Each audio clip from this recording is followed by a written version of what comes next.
Hello, everybody. Welcome to the PIPCAST 3000, episode 122. I'm Caedo Genesis, and I'm joined by my co-host, BADCompanySarge. Hello there. And this is a bi-weekly podcast where we talk about gaming news and have a dedicated topic to a Bethesda game. It has been Fallout a lot in the past, but Starfield's come out this year, so Starfield's going to be another topic for this one. And this goes up every other Sunday, 10 a.m. Pacific, if I am feeling 100%, or at least in recording ability type of thing, because your boy Caedo's got an infection after the surgery that he got, and I'm on my second set of antibiotics, so my energy levels are not great. I'm letting you know that right off the bat, like I might start drifting off as we record further and further. It's alright. So when you hear me getting increasingly loud, that's me trying to wake up Caedo. It's going to be a very interesting set of circumstances towards later moments of the Pipcast, I think. Want to give a shout out to the patrons. Thank you for supporting the channel, specifically Wasteland Legends, Sven and Rose. Thank you so much. All the patrons are shown at the end card of each video that I upload.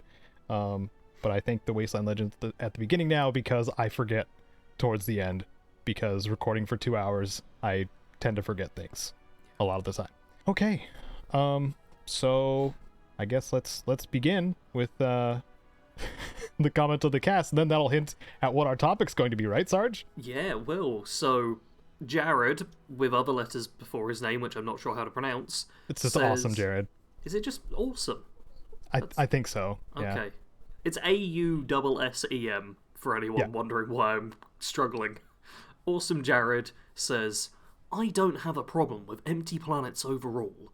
I think realistically, most planets should be empty with a few outposts.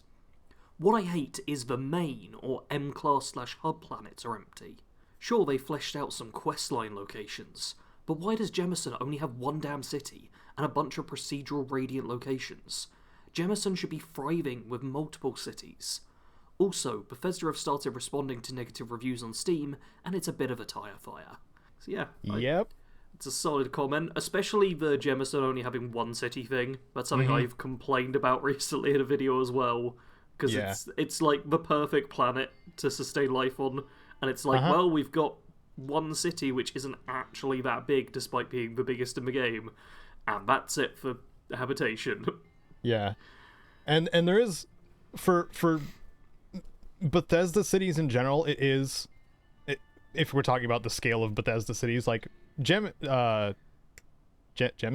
New Atlantis. New Atlantis. Oh my God, New Atlantis is pretty big, especially if you count like some of the vertical locations as well as the well. Like there is a lot there, but you know, then you have Gagarin Landing that's in the same system, but I mean, you don't really know about it unless you're sent there if you like decide to take on Barrett's quest and stuff like that. I think Ryujin Industries does send you there on one of the early ones as well, but it's like a really small part of a mission. Oh, to Gagarin? Oh yeah, I think they do, yeah. You just get sent to talk to like one person and then leave. And the person's like standing right at the front of the spaceport pretty much. Yeah, also Gagarin is like, it's like a place that you just, it's like a pit stop location. It's not really it's not really one of those ones where you're just, that's quest, like starting its own quest kind of heavy. It's like just a we need to go here for this reason, and then you go somewhere else. We found a clue, now let's go to a different planet that's more interesting. Something like that. I mean, last time we talked about the barren planet problem, and this is just kind of an extension on that, where even the planets that do have life have like one place on them, which is it's not great. One of the problems is too, like, it leads into the complaint about loading screens, like too many loading screens to get from one place to another.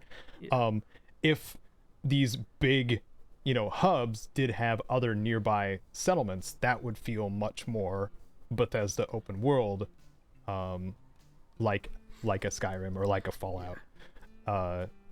I recently than what we have now.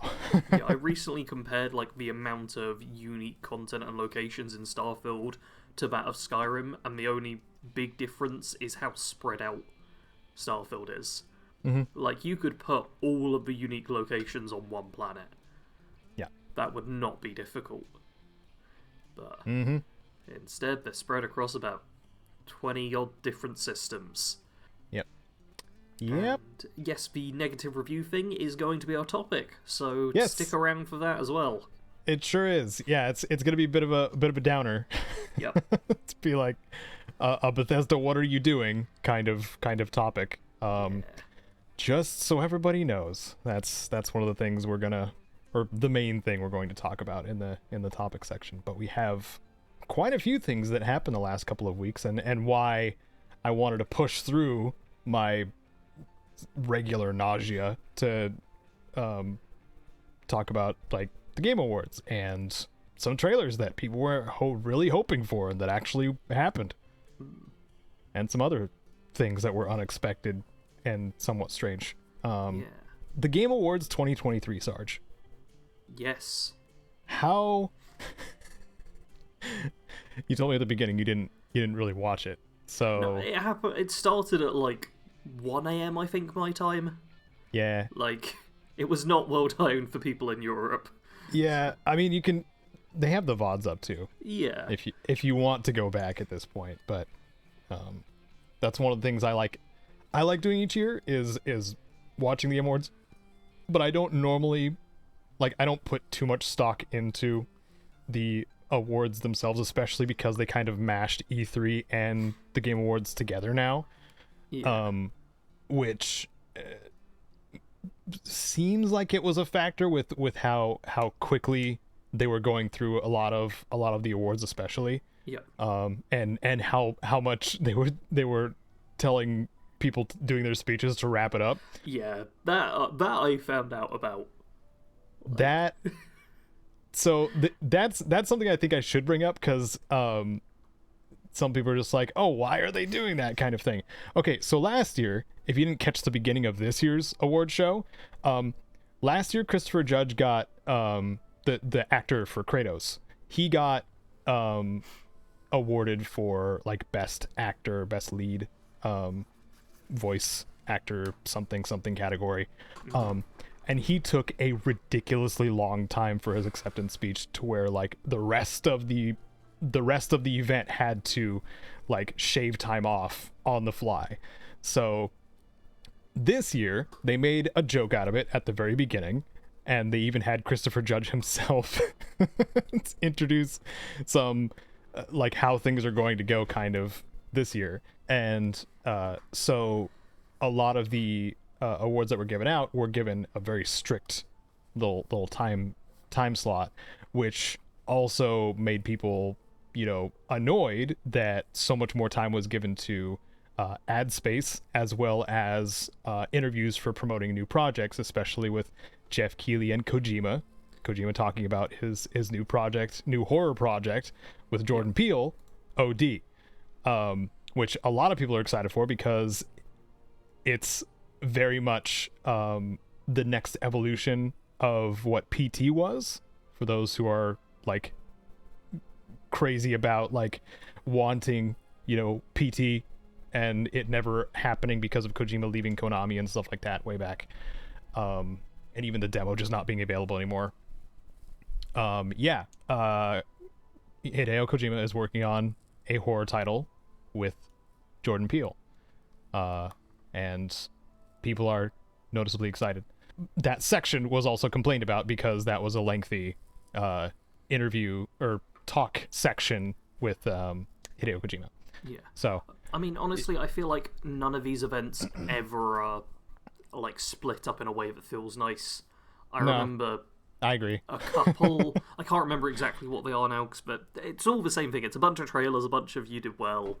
Yep. It's the same formula, but there's been a few of them that I think both of us have watched where it was like the Xbox One or whatever, where like a quarter of it was Forza. Yeah. And just like other games got like 30 seconds, and Forza it was like, we're going to be here for the next 10 minutes just watching and talking about this one game. Mm-hmm. And, like, Yeah, it feels like things are never kind of split up in a way that ever feels right. And obviously it depends somewhat on which games and stuff you're most interested in.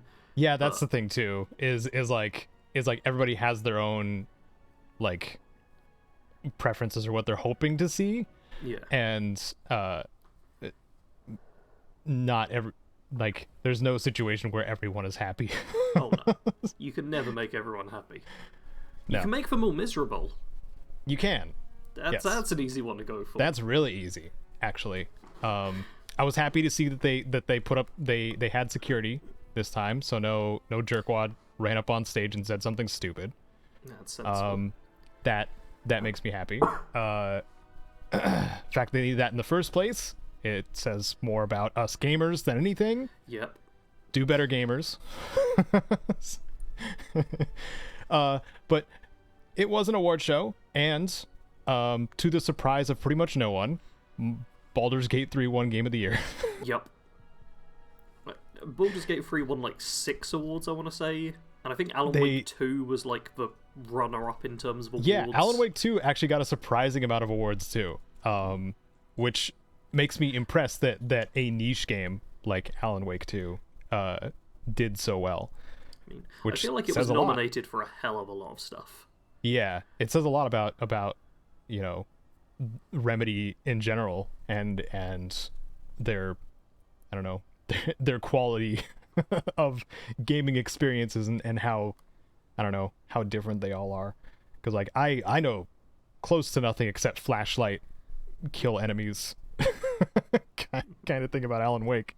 Yeah. And a dude that is trapped in his own writings, like that's most that I really know about it.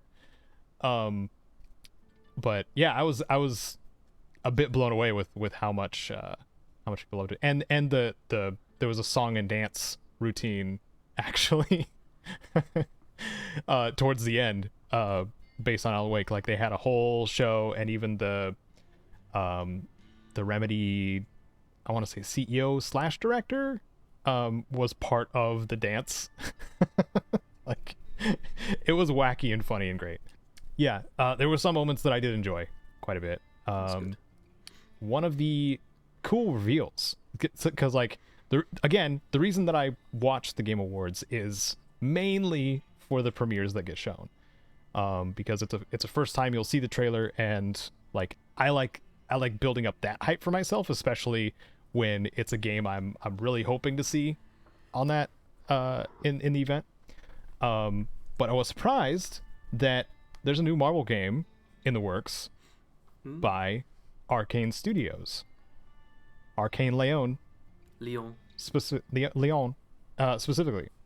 And it's Marvel's Blade. Yeah.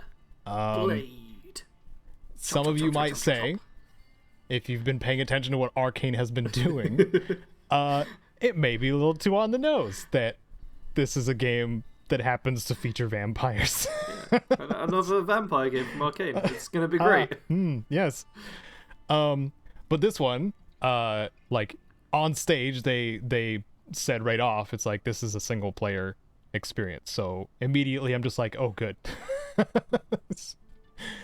Because that's part of what created a lot of issues with Redfall. Yep. Was the fact that it was far from what Arcane specialized in to begin with, just by being multiplayer. So Blade is going to be a single player game. All we got was a little cinematic teaser. Yep. Of Blade getting a shave, and then the lights outside turning red, and then something, he says some cool one-liner, and off he goes. Blade. Kill Blade. Yeah. So we don't really know much beyond that's going to happen, but we do get in the description that it's a mature single-player third-person game set in the heart of Paris. Yeah. Third person in the heart of Paris, which third person is something that Arcane hasn't really experimented with much also. No. So I'm interested to see how that pans out. But something else that happened was quite a few Sega announcements happened all in one trailer, Huh. which was pretty wild to me. And one of which people were wanting, from what I hear through the grapevine, through gamers, Sega dropped a trailer that showed a new paint job over Jet Set Radio, Shinobi, Golden Axe, Streets of Rage, and Crazy Taxi, all in one little short trailer, and they're all in development currently. So that there was some fans of Sega games were sent like little cards to be like, watch the Game Awards kind of thing. And it was I watch Maximilian Dude because of his Final Fantasy VII content, but he's mainly a fighting game streamer, and he was one of the ones that got the card. Obviously Streets of Rage is one of the ones that were revealed. So it was just Sega like nudging their fans, being like, hey, we're gonna do something during the Game Awards. And that's what it was. It's a lot of stuff that people have been wanting for a long time, and finally showing something happening with those IPs, because Jet Set Radio has had at least a couple spiritual successors without any real continuation, and Crazy Taxi also. So yeah, Sega's Power Surge was pretty freaking cool to see. I'm gonna gloss over a few other things that I found interesting, but I do recommend seeing the VOD too, because there were a lot of cool indie project reveals that might be interesting to you. And one thing Jeff Keighley brought up a couple of times, and like, you can get mad at his corpo-ness all you want, but he does spotlight and decide to spotlight a lot of indie projects that should get more love. That being said, I'm not going to talk about an indie project and instead talk about the Hellblade 2 trailer that was shown. Senua's Saga, Hellblade 2. It shows more of the combat gameplay of Hellblade 2. It's very familiar to those who have played the initial game. And by the way, if you're watching the Hellblade 2 trailer and being like, wow, this looks so incredibly well, like so cleaned up for trailer purposes, I will remind you that this is probably how the game is going to look. They did that in the first game where it looks incredible. So I would say, I can safely say that you should probably expect that if you're interested in Hellblade 2 at all. Also, I'm all over the place with the announcements that I did, or announcements that I wrote down. Visions of Mana. I have been a Mana series fan for a bit. I won't call myself a real fan because I still haven't. You're a poser. I'm a poser. I haven't beaten Secret of Mana, but I've beaten Final Fantasy Adventure. I've beaten Legend of Mana, and I've beaten Trials of Mana, both the Seiken Densetsu 3 and the remake. So like, I've skirted around the one that everybody knows and played like a whole bunch of the other ones, or the origin. Like, Final Fantasy Adventure was the beginning of the Mana series, remade into Adventures of Mana, which is on mobile. it's really, it's so weird. But a new Mana adventure, it's something I'm always into. The art style has always been something I enjoy. Very, very whimsical, very colorful. I don't have much else to say. It looks like more Mana fun. That's what I like. And finally, speaking of more fun, the final reveal where Jeff Keighley was like, I'll let this speak for itself. Some of us knew immediately what it was, because there was no mention of it whatsoever, and it's been a couple of years. Monster Hunter Wilds got announced for 2025. And this is the next evolution of... There's kind of a parallel of Monster Hunter releases. They have Monster Hunter Rise that came out a couple of years ago on Switch, and then got a port to PCs like 6 months later or something like that, or maybe a couple of months later. I can't remember if it was simultaneous or not. But Monster Hunter World came out prior to that, which was the big, like, gorgeous, like, no expense spared, graphical enhanced, like, Monster Hunter game, and it blew expectations out of the water for everybody, and ended up being like the best selling Capcom game of all time. beating out things like Resident Evil. So Monster Hunter World was kind of a big deal. So Monster Hunter Wilds is what I imagine to be the next evolution of that kind of line of Monster Hunter games. So understandably, a lot of us are very excited. The little reveal that they gave us was a cool new mount. They introduced the mounts, the Palamutes in Monster Hunter Rise, but now this is a like hybrid glider bird type of beast. Take notes, Bethesda, please. And one of the interesting things that people pointed out immediately was that there is 2 weapons available. One, like, there's a bowgun hanging off of the mount, as well as the weapon on the hunter's back. So you might be able to switch weapons on the fly without having to go back to camp. That seems which pretty cool. Would be pretty freaking cool. Especially if it's going to be set up in a way to where you're going to need to switch weapons, like monsters will have different modes and different openings to require those kinds of weapons, which I imagine Capcom would do something like that.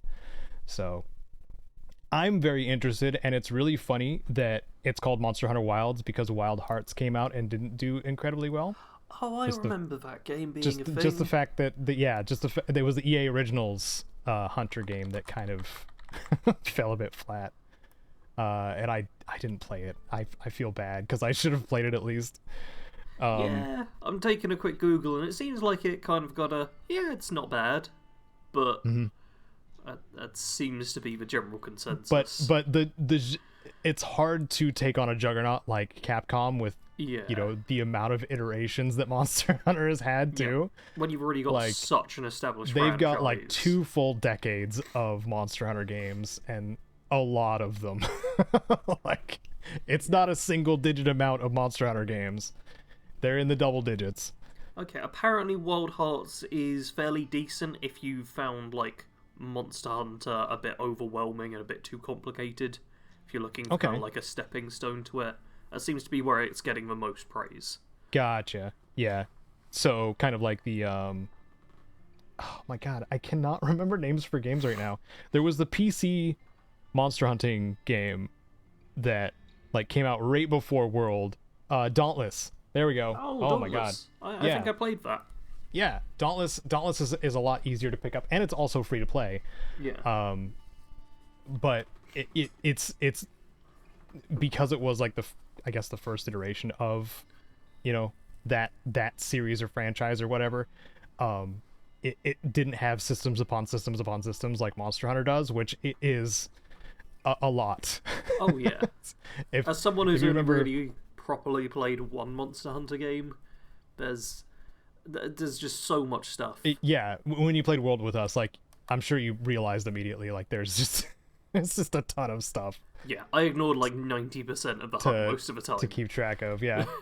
Yeah, I'm excited for Monster Hunter Wilds. 2025 is pretty far away, but I also realize that there's a lot of games happening next year.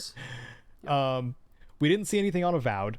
No, which is annoying because that was pretty much the only thing I was actually looking forward to. Yeah, that one was a little disappointing. I was really hoping to see something from anything from Obsidian, really, because they have multiple projects. Yeah. But unfortunately, we didn't see anything from Obsidian.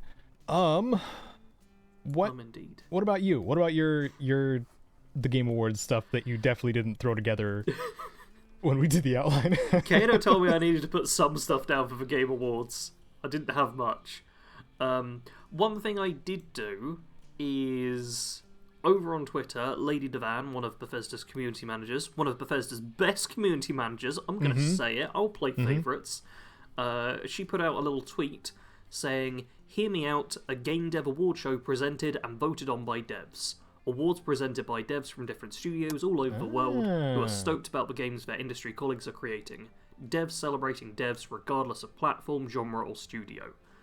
And I agreed with it, and I even quote retweeted it, saying that as someone who isn't a dev, I would absolutely love to see this. With the state of the internet and fandoms, I feel like there's no real surprises as to who wins what. It's always the stuff you've been hearing about endlessly in the mainstream. I want to know what the devs are excited about, more than just whatever is part of a popular franchise or got good enough marketing that we've all heard of it. Show me the Yeah. games that people who make games are impressed by. Yeah. Because, Um, I was not at all surprised by the Game Awards winners. Like, oh wow, Baldur's Gate 3 won Game of the Year and the most stuff.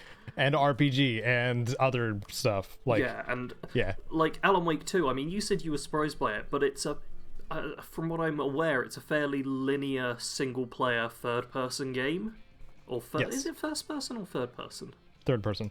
Third person. Yeah, and I feel like those games always do really well because Right. they kind However, of feed you the story in that way. I will say, however, though, it is falling into the horror genre, which generally doesn't get its due most of the time. So I'm not sure how much I'd agree with that.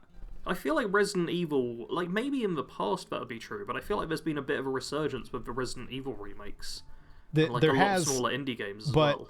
but for I'm talking about, I guess, generally horror genre, because like you can point at Resident Evil, but how many more can you point at? Dredge, I know, was in the Game Awards as well. Yeah, that one's I'm that gonna one's a little actually indie darling. search for Game Awards. I do also think there's a bit of a... What I'm saying is it's niche, and it's nice to see a niche game get so much attention. Because I know Alan Wake 2 is not really my thing, like, but even Baldur's Gate 3 too.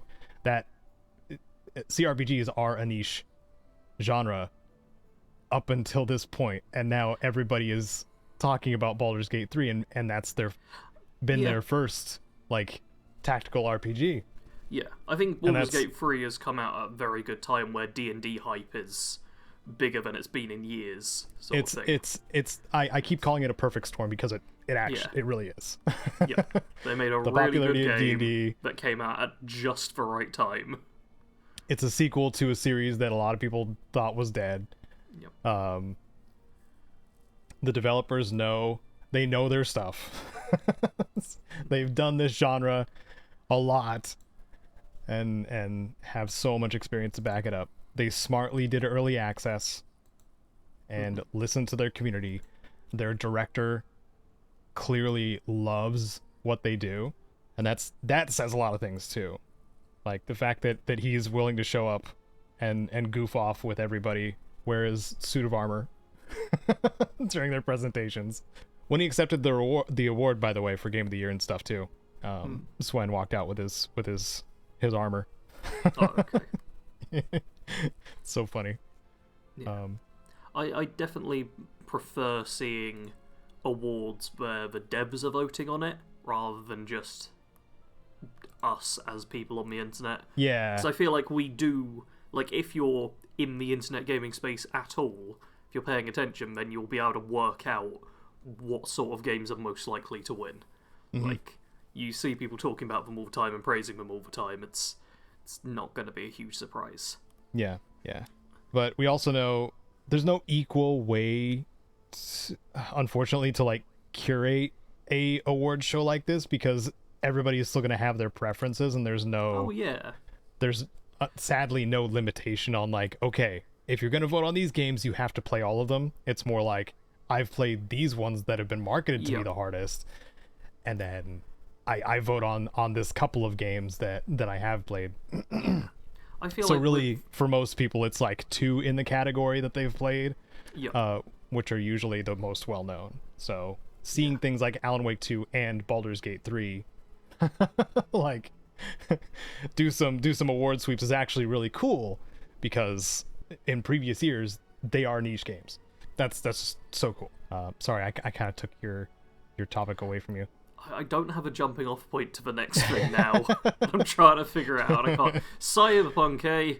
Yeah. So it won Best Ongoing.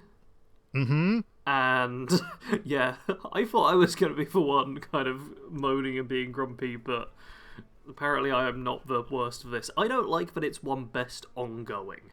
It's specifically the word ongoing.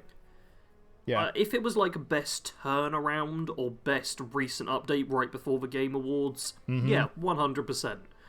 But Cyberpunk's had like, I want to say maybe 2 really good updates since it came out years ago.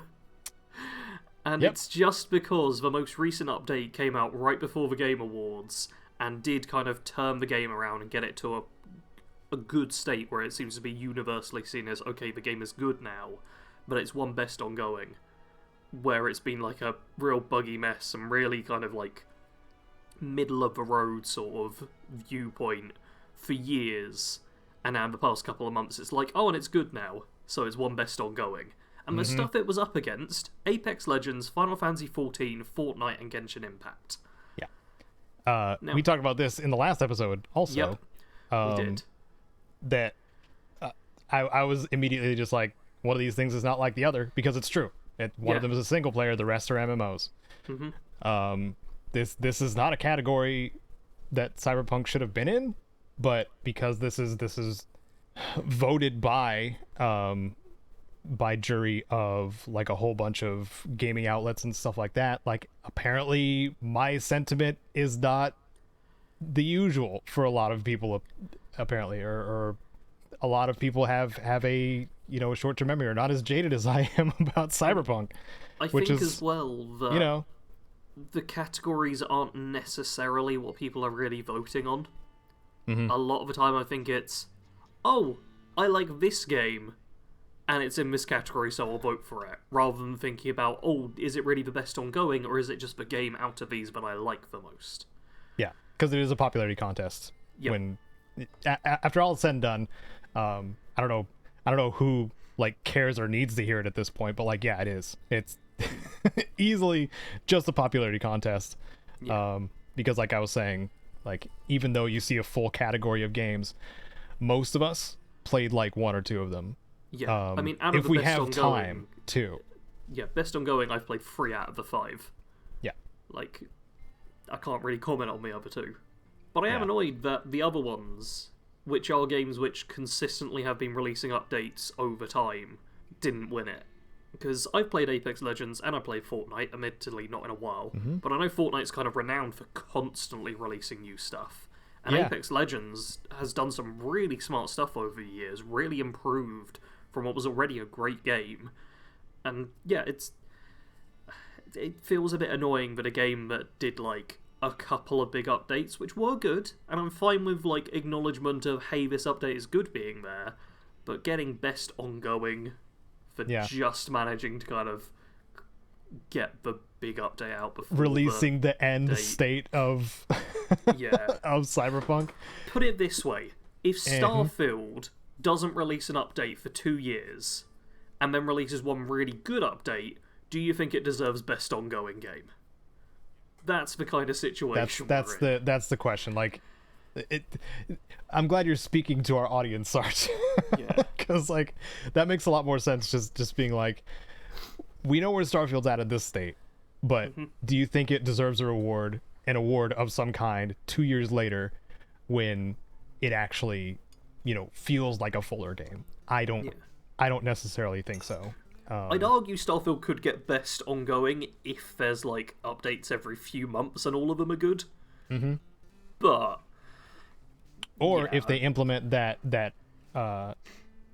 fantastical player creation add-on that No Brows commented last episode.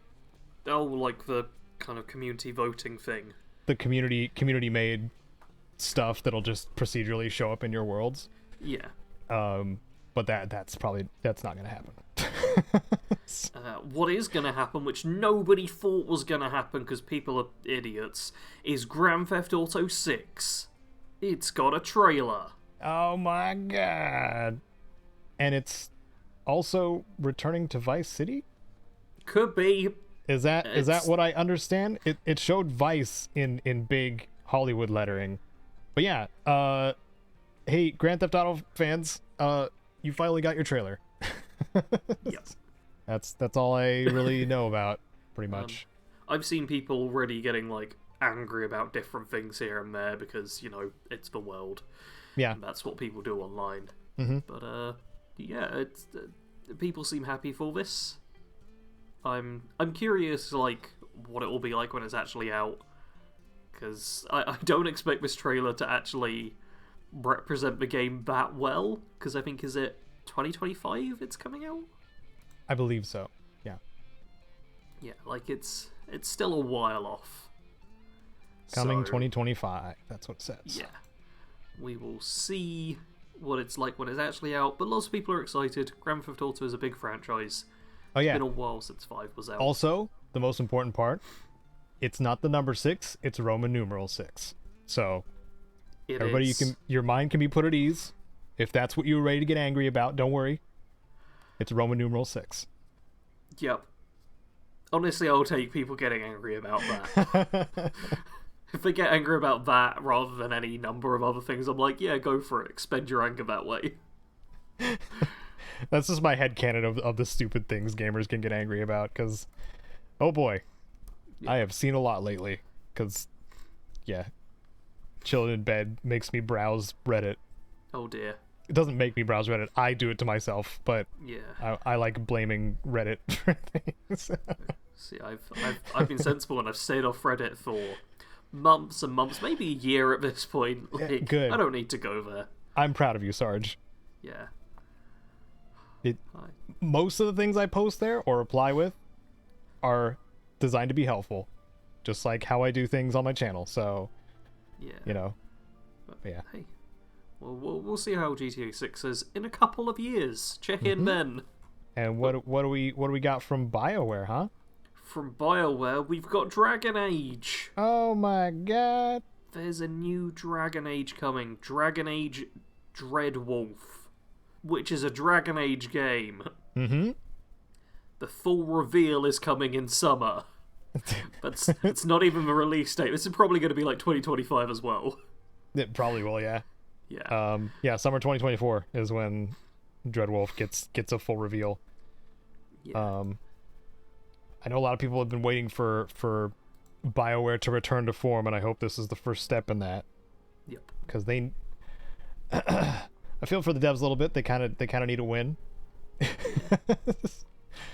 Because you think about BioWare, a lot of your recent memories might be Anthem. Mm-hmm. That was Mass Effect Andromeda. Mass Effect Andromeda. I'm sure there was something else that people were like, ah. Probably. I feel like a lot of companies these days are having kind of like the struggle games and then trying to fight back from them. Mm-hmm. Seems to be a very common trend. But we'll see if that trend's going to continue or take a turn and we'll start getting redemption arcs. Yeah. Maybe. Redemption arcs for games at launch is the thing we want to see.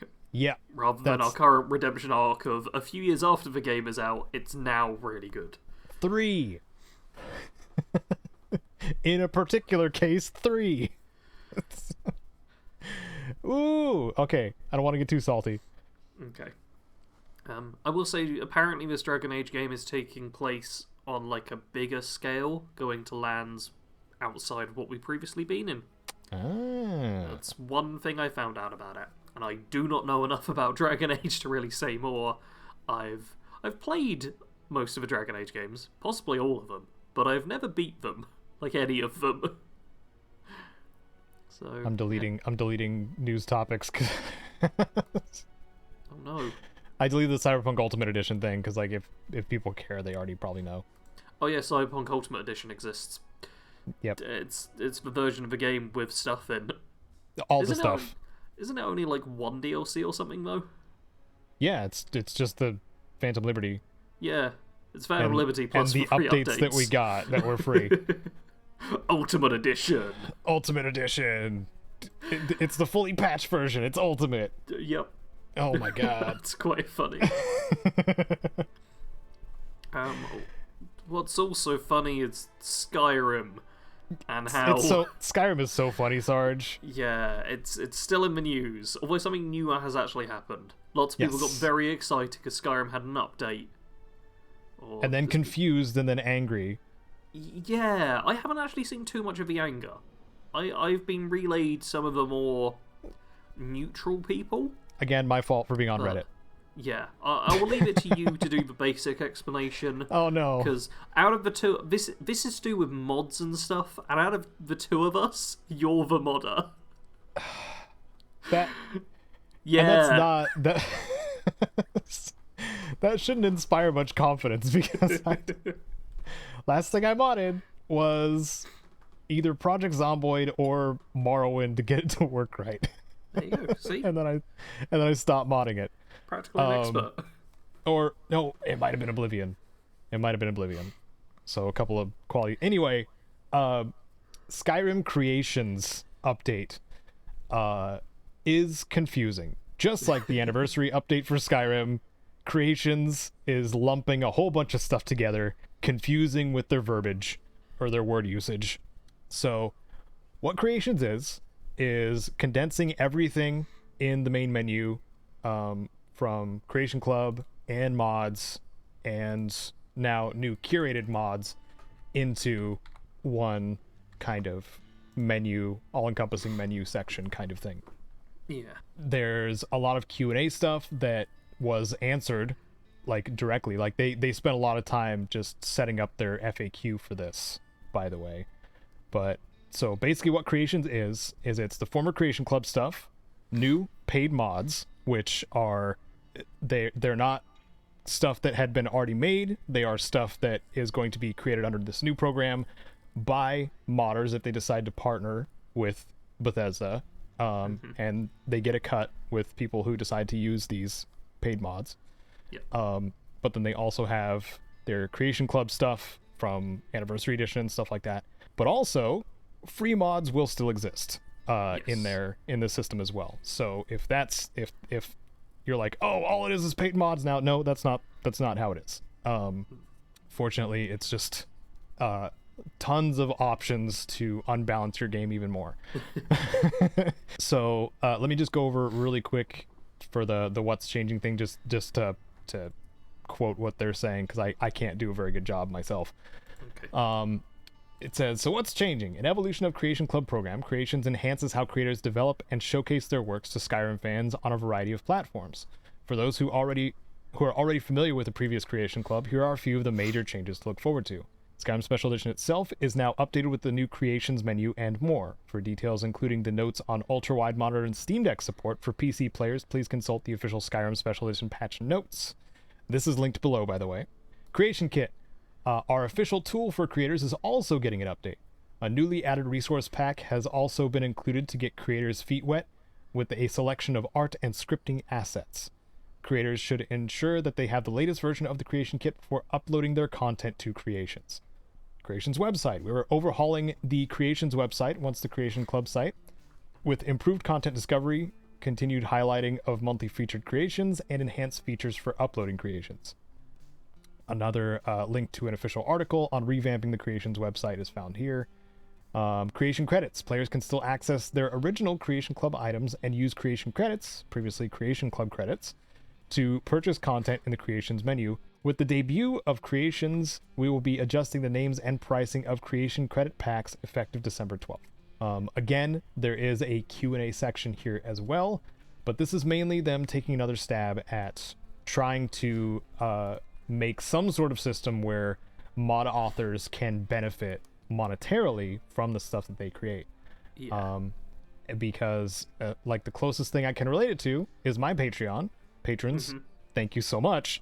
However, Patreon, unless you push it really, really hard, and you paywall some of your content, a lot of people won't even bother. Yep. So this is, I think, probably close to one of the best ways that mod creators can get a bit more of a slice for the work that they put in. Because Nexus has its, support this person on Patreon or Ko-fi or whatever. But a lot of the time, I mean, I'm guilty of it too. I just go to Nexus, get the mod, don't even go back. I mean, this is the thing. People don't want to pay for mods. True. Yes. But mod authors do deserve rewards for their work. If it's well done, then yeah. Yeah. And again, this will go through like the Creation Club stuff formerly by, mod authors. Like this will be curated content, so it will be what I think is a step above what you can expect from just browsing through Nexus, because Bethesda's eyes have been on some of this content and they're like, okay, this works, this may have some unforeseen bugs later on, of course, but like this works, this fits in Skyrim, here's your confirmation that this is officially a part of creations. Yeah, so speaking of bugs, they have actually patched a bunch of bugs in the game. Yeah, do you have that up right now? Yes, I do. There's a bunch of them. I'll go through a few of them. That should be a separate section of the outline, because that's a big deal too. I mean, a lot of them are to do with creations and stuff, and clearly oh, okay, we've added in this new thing, there's a bit of a problem with it, fair enough. Mm-hmm. But there's also just some generic stuff like fixed missing dirt for slot 1 on female faces. Mm-hmm. Fixed issue where Mirax sometimes does not appear while stealing dragon souls. All that can now be summoned in the Forgotten Vale. Banded iron armor of restoration has had its value corrected. Dwarven scrap metal can now be sold to blacksmiths. There's quite a lot of small little fixes here and there. Also, they're allowing fully voiced stuff. There's a couple more things I wanted to put in here. One of the things that was debuted for this new creation system was a fully voiced companion, which is something that was sorely lacking in the Creation Club and Anniversary Edition stuff, because no new voice lines were recorded for that content. Yeah. Which is cool, because so instead of picking up a whole bunch of notes that you'll lose track of because there's so freaking many in Skyrim now, there are going to be probably more fully voiced characters and even quests in Skyrim, and that's great. And also, they immediately nipped it in the bud about AI, and they're just no, we can't. Cool. We will not use AI gen content. Okay, and I'm just happy to hear. I'm good. That was going to be my first concern, because for some reason on TikTok, I keep being recommended oh, Skyrim but with AI, and I skip past it as soon as possible. But I'm no. Yeah, that we haven't talked about it much, but that. Going into that weird gray area, I just want to throw it out here really quick. There is no ethical use for these tools, or there's no ethical use case for these tools, and I feel like we're kidding ourselves if we think there is. Because who do you think is going to try to exploit AI to its fullest? I'll leave it at that. Who do you think is going to try to make money off of AI? And there's plenty of companies trying to make AI its own money generating machine, because then they can just get rid of all the workers, which is bad. Yep. In the current state of the world, that would not be good for regular people. Of course, if you're the CEO of a multi-billion-dollar company, you're probably you guys are wrong. Yeah, we just make help money. You a lot, but for the other 99.9999% of people, it's not super helpful. No. So there was something else I was going to point out for the creations thing. I lost it though. It was another positive. Okay. While you think of that, are you tempted to go back to Skyrim with this? Because I know both of us haven't really played Skyrim in a while. That's weird to hear you say, Sarge. Yeah. You'll want to stick around for the what have Skyrim I done for thing. good. I did. Maybe. Okay, I will say I'm also on the maybe part. I'm playing a lot of WoW, as I admitted and even showed last episode, and that's the most I have energy for as well, because even though I hadn't been back to it for a long time, it is super like riding a bike. It's 10 years later and I'm still picking up things really quickly. Because I spent god-awful amounts of hours on WoW back in the day. I'm not quite done with Starfield in a content sense, and I feel like if I drifted back to Skyrim now, even with the new stuff that's being available. Also, gun. One of the debut items is a gun, which is really funny to me. Its design is still, it doesn't stick out like a sore thumb, but I just think it's hilarious. Okay. That it's a blunderbuss type of thing. I could be intrigued to go back, but it gets into that what feels canon to me personally. Yeah. Oh, I remember. sorry, I remember the other thing. Okay. You don't have to download the entirety of the creation library, and like that's been a misconception actually for a while. Oh, okay. Even from Anniversary Edition, the game does not download the whole library and only unlock based on what you've like purchased or activated. It just downloads what you purchased or personally downloaded from like the free mod section. So, and that's good because Skyrim has a problem with bloat already when it comes to like hard drive space. So, yeah, if that was a concern for some people, it does not download the whole library of creations. I don't know how that would be long-term sustainable anyway. So that's the other thing I wanted to bring up. Yeah, I don't know if I'll go back to Skyrim anytime soon, because I know this is also prototyping for sure. This is prototyping for Starfield creations. Yeah. We can tell, like, Skyrim has been like a testing bed or a test bed for quite a few things. Everyone loves Skyrim, so you can just Skyrim. do what you want with Skyrim and see what happens. Mm-hmm. Yeah, I highly recommend, like, besides just hearing us talk about it, if you want to know more before just jumping to conclusions, please, before jumping to conclusions, check out what they say about Skyrim creations, because it is another one of those broad things that people are blowing out of proportion. It helps to read from official sources.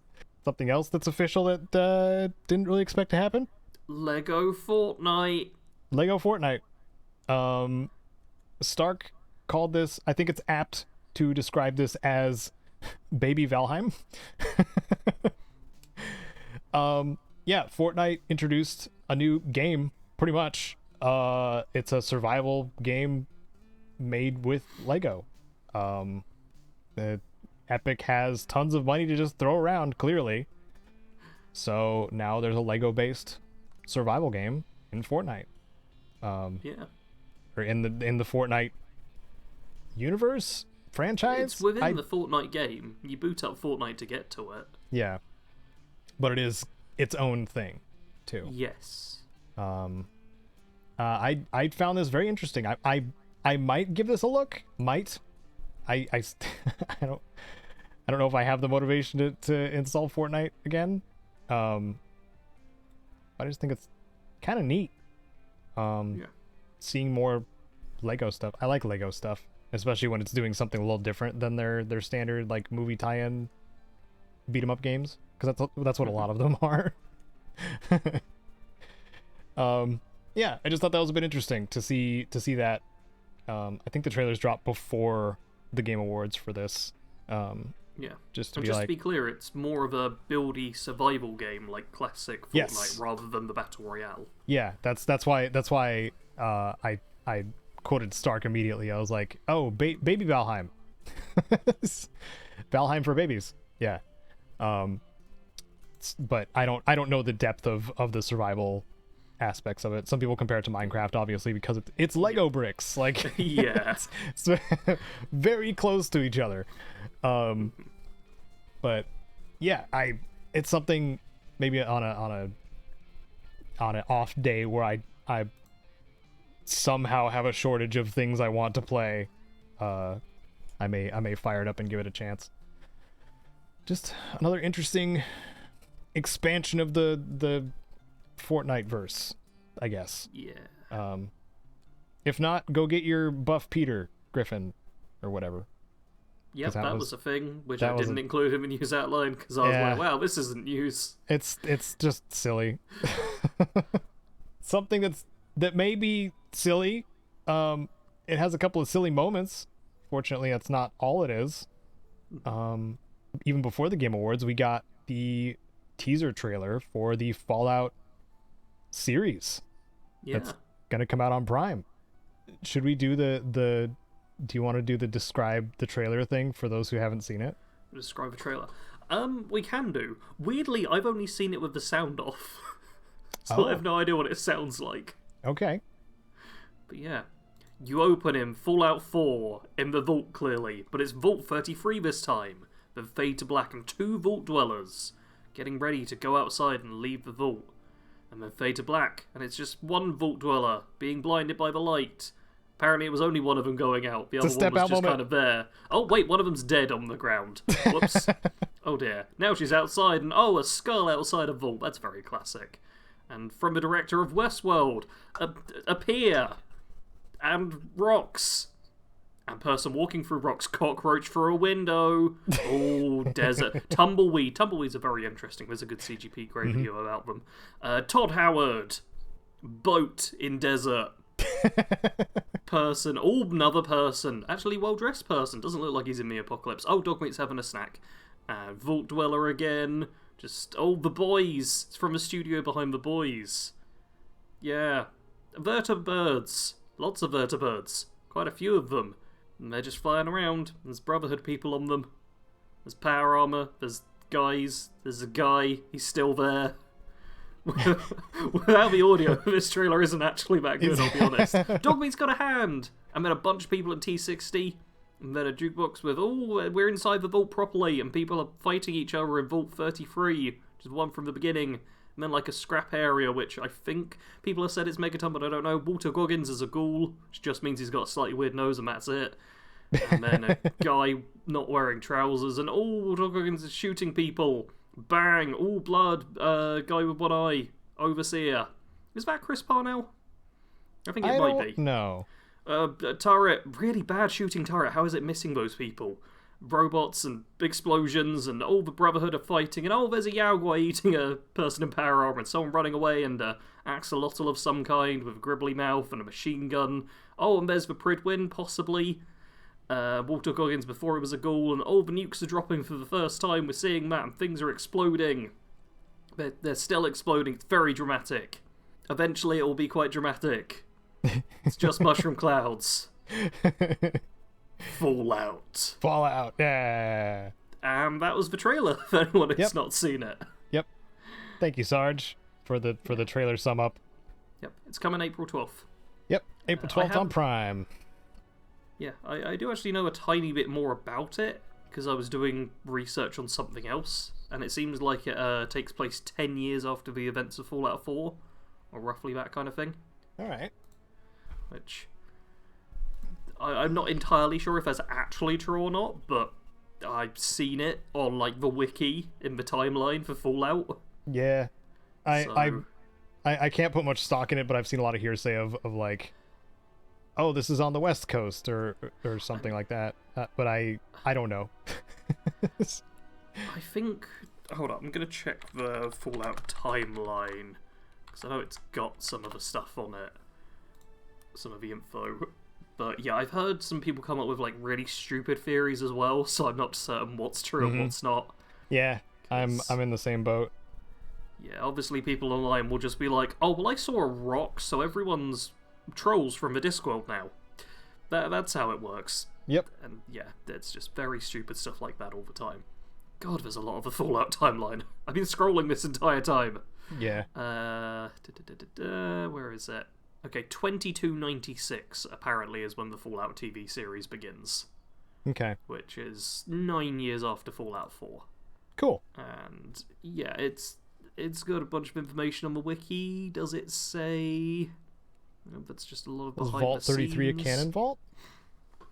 Well, it was probably a non-canon, like Chris Avellone Bible thing.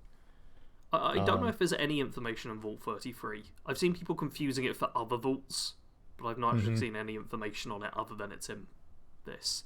Yeah. Apparently it takes place in Los Angeles, or Vault 33 is from Los Angeles. Okay. Yeah, there seems to be 3 sort of main characters as well, which appears to be the Vault Dweller, who we talked about, the Bounty Hunter, who's the ghoul, and then one of the Brotherhood people. The Brotherhood Initiate guy, yeah. Yeah, so it's supposed to be like they lingered on him riding in the Vertibird for a long time. Oh, yeah. I would hope he's a main character. So yeah, it seems to be like, I've heard them talk about how it's like sort of 3 different play styles as well. So it's kind of a way they're looking at it. That's actually really cool. I mean, we'll see how it actually goes. How it plays out, yes. But now that you said it that way, like that goes all the way back to Fallout 1. Because that was their design philosophy was having the three main archetypes for outcomes, which was like charisma, kill things, or stealth. Like three main things. I mean, from what we saw of a trailer, it feels like the kill things is going to be the bounty hunter ghoul, because he had just action scenes pretty much as his main stuff. I do wonder how how the other two are gonna fit in, though. If it's going to be... My running theory is that they're going to be like three separate paths that will converge partway through, possibly at the end. And the bounty hunter's going to be kind of like the wacky, let's just have some fun and lean more into the crazy side of Fallout with lots of like death and explosions. A Hancock kind of character. Yeah. I think the Vault Dweller's going to be the... hey, you're new to the world of Fallout, here's what it's like, kind of introducing the audience. Yeah, audience insert type of character. Yeah, and the Brotherhood I'm expecting will be more of like stability and stuff in the post-apocalypse, but at what cost, and kind of delving into the morality aspect that takes place in the Fallout games. Yeah. If all that happens, and it's pulled off well, yeah. Might be a good show. I expect all that to happen. I don't know if it will be pulled off well. Yeah. So, I mean, we can call this a minor topic too, because this is a pretty cool, thing that we got shown. There was also a presentation during the Game Awards. Yep. Showing this trailer, as well as they had the three actors come out on stage along with a power armored individual who was several feet taller than everybody else. And I thought that bit was cool as well. It is pretty cool actually seeing power armor in the real world whenever it's done nicely. Oh yeah, and they pointed out the Todd Howard and Jonathan Nolan in the crowd too when they were doing that. Just a cool little extra thing I linked in case people want to get as much as they can out of the Fallout show stuff before they get to see it and maybe be disappointed. But I will say too, there are a couple of Prime series that I found to be pretty freaking good. One of them is Vox Machina. Season 1 was okay. There was a character I wanted to get better, and he did in season 2. And then there was also The Boys, which I kind of dropped off because it's a very brutal show. And my poor heart can't handle it. But yeah, from what I watched of The Boys too, it was pretty freaking good. Yeah, I'd say as well Invincible. That was also Prime. I hear a lot of good things about Invincible as well. That's very good. So there is potential there. Yeah. We just have to wait until April, right? It could be. I literally just closed the tabs when you asked. Dang it. We got a little while to wait. We got some time to wait. They're probably still editing. I'm guessing they're done filming by April 12th. Yeah. I feel like yes. I feel like they're done filming. Cool. So that's our news section. Now we can move on to the topic at hand. Yeah. Bethesda keeps replying to negative reviews on Steam since launch. I brought this up to Sarge, and while you replied to me that some of these are fairly neutral, kind of just like general responses to reviews, talking about other features of the game that the players might not be experiencing yet. Some of these responses, and this is why this became a topic in the first place, some of the responses are more you're playing the game wrong feeling, which is not something you should tell your players when you market something to be explore or play how you want kind of thing. Yeah, I think I kind of want to read out the generic reply that you've got listed as like the first one that kicked it off. Yeah. So that people can get a bit of idea. Yeah. But The review was like, oh, I didn't think I'd ever write a negative review for a Bethesda game, but the game's small pretending to be big. Yeah, it's they just kind of like, yeah, they missed the mark. It's not good. Rip Bethesda magic. They end it with, and yeah, they. Yeah, but this is also a review from somebody that's played 99 hours of the game, so yes.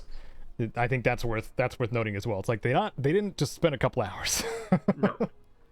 And yeah, and their review, while negative, and you can maybe see their review as harsh, but I wouldn't say their review is unfair. Like, this isn't someone just going online it's screaming. It's a critique. Yeah. They're not just angry screaming. Yeah. They've got 4 paragraphs here. Like, there are plenty of those here, but like this is actually a pretty well thought out kind of review of the game. It's a fair review that some people agree with, some people will disagree with, but it's fine. And then, yeah, we get the response from the developer, Bethesda_Falco Yamaka, says, "Greetings! Thank you for taking the time to leave a review for Starfield. We are sorry that you do not like landing on different planets and are finding many of them empty. Some of Starfield's planets are meant to be empty by design, but that's not boring. When the astronauts went to the moon, there was nothing there. They certainly weren't bored." That's a quote.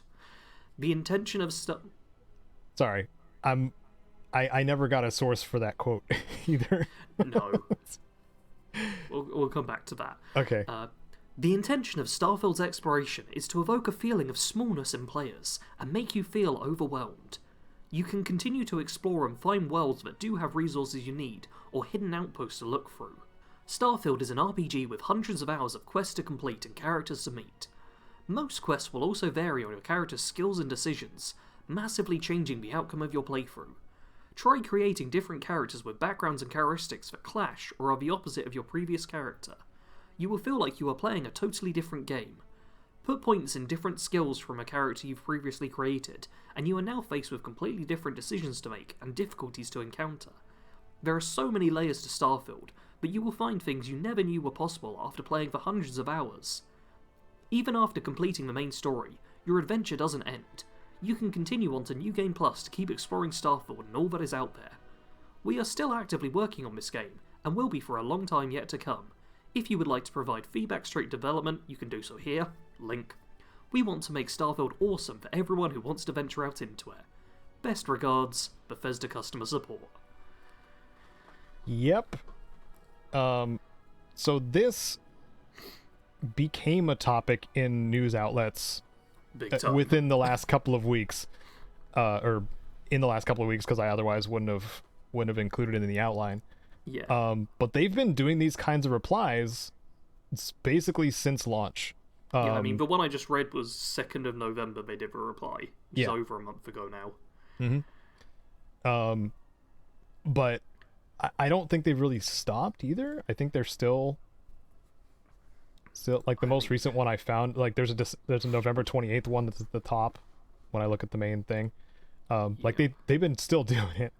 But obviously, like if you're either looking at it or heard Sarge reading it out, a lot of this can come across as patronizing. Yeah. Which is not great, and also making the comparison with a unreferenced quote. When the astronauts went to the moon, there was nothing there. They certainly weren't bored. That doesn't make it sound better. No. That makes your game sound worse. Yeah, that's... Yeah. The astronauts that went to the moon, yeah, they weren't bored, because they were in space. Yes, they were actually on the moon. They were actually on Luna for the first time, doing something which humanity had never done before. Yeah. As opposed to doing the same thing over and over again, which is what Starfield is. Yeah, doing the same thing over and over again while looking at a computer screen playing a video game. Yeah. So that quote in itself is again, don't know who the quote's from, but it is quite a stretch to imply that they're even comparable. But also the second, I guess, third paragraph the Starfield is an RPG with hundreds of hours of quests to complete, blah blah blah blah blah. This is a lot of marketing speak, obviously. Yep. But then they're suggesting, try a different character, something that's opposing, what you've tried. But again, if your play style, and I have run into this myself, if your play style isn't up to snuff with the rest of the game, and you're forced to do a different play style, it stings a bit. Yep. I tried playing Unarmed my first playthrough. It was a slog. Yeah. I'd say Unarmed is the only playstyle which is like just well, it depends what you're going to define as a playstyle. It's the only like weapon category that is flat out just permanently bad. Yeah. Permanently bad unless they decide to patch it in some way. Yeah. In the future it might be good, but right now it sucks. Yeah. It does not scale with everything else. You will be way less effective in combat if you decide to go boxing, regardless of how many perks or skills you put points into. Yeah. And that sucks. Yep. That sucks hard. Hey, Baldur's Gate 3 can make a monk. Yeah. I mean, that makes sense. It's D&D. It's literally a whole class based around I punch the thing. Yep, and the 3 subclasses had a ton of thought and abilities put into them. Interesting. My side jab aside, like, this again is what kind of set off the whole conversation of these replies. I kind of feel bad for the community customer support or Bethesda customer support, because a lot of it is probably just like answers at the ready to like help try to soften the blow of a bad experience with Starfield. So like, I don't want any hate to go towards the person in charge of writing these too. However, generally assigning someone to reply to negative reviews like this is not going to make you look good. I don't know any scenario where you try to damage control by replying to a bunch and, after so many times, starting to come across as patronizing or telling players how they should try playing to enjoy your game.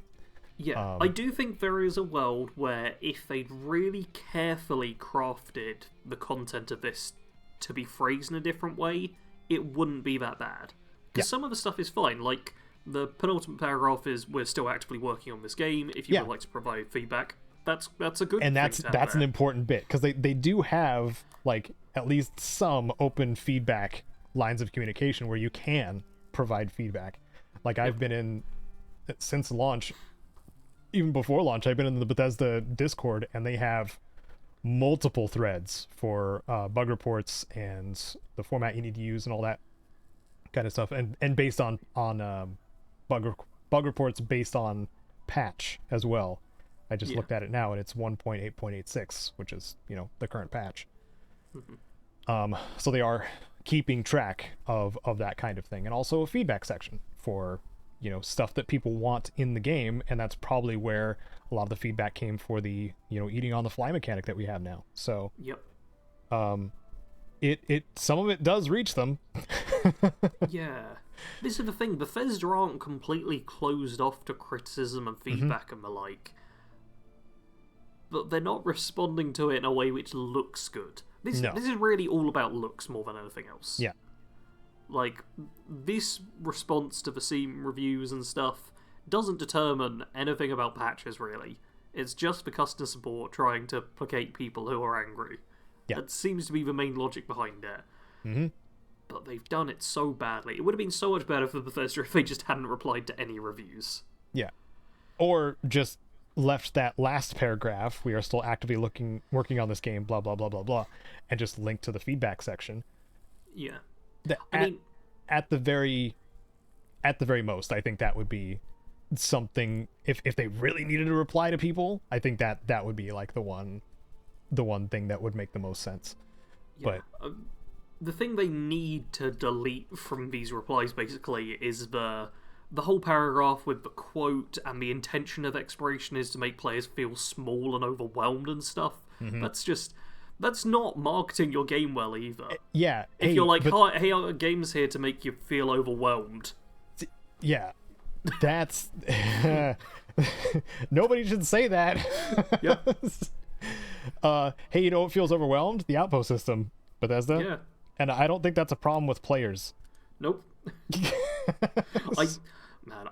I've made a couple of videos discussing like some of the things wrong with or that need to be improved with Starfield, and the comments are crazy, man. Mm-hmm.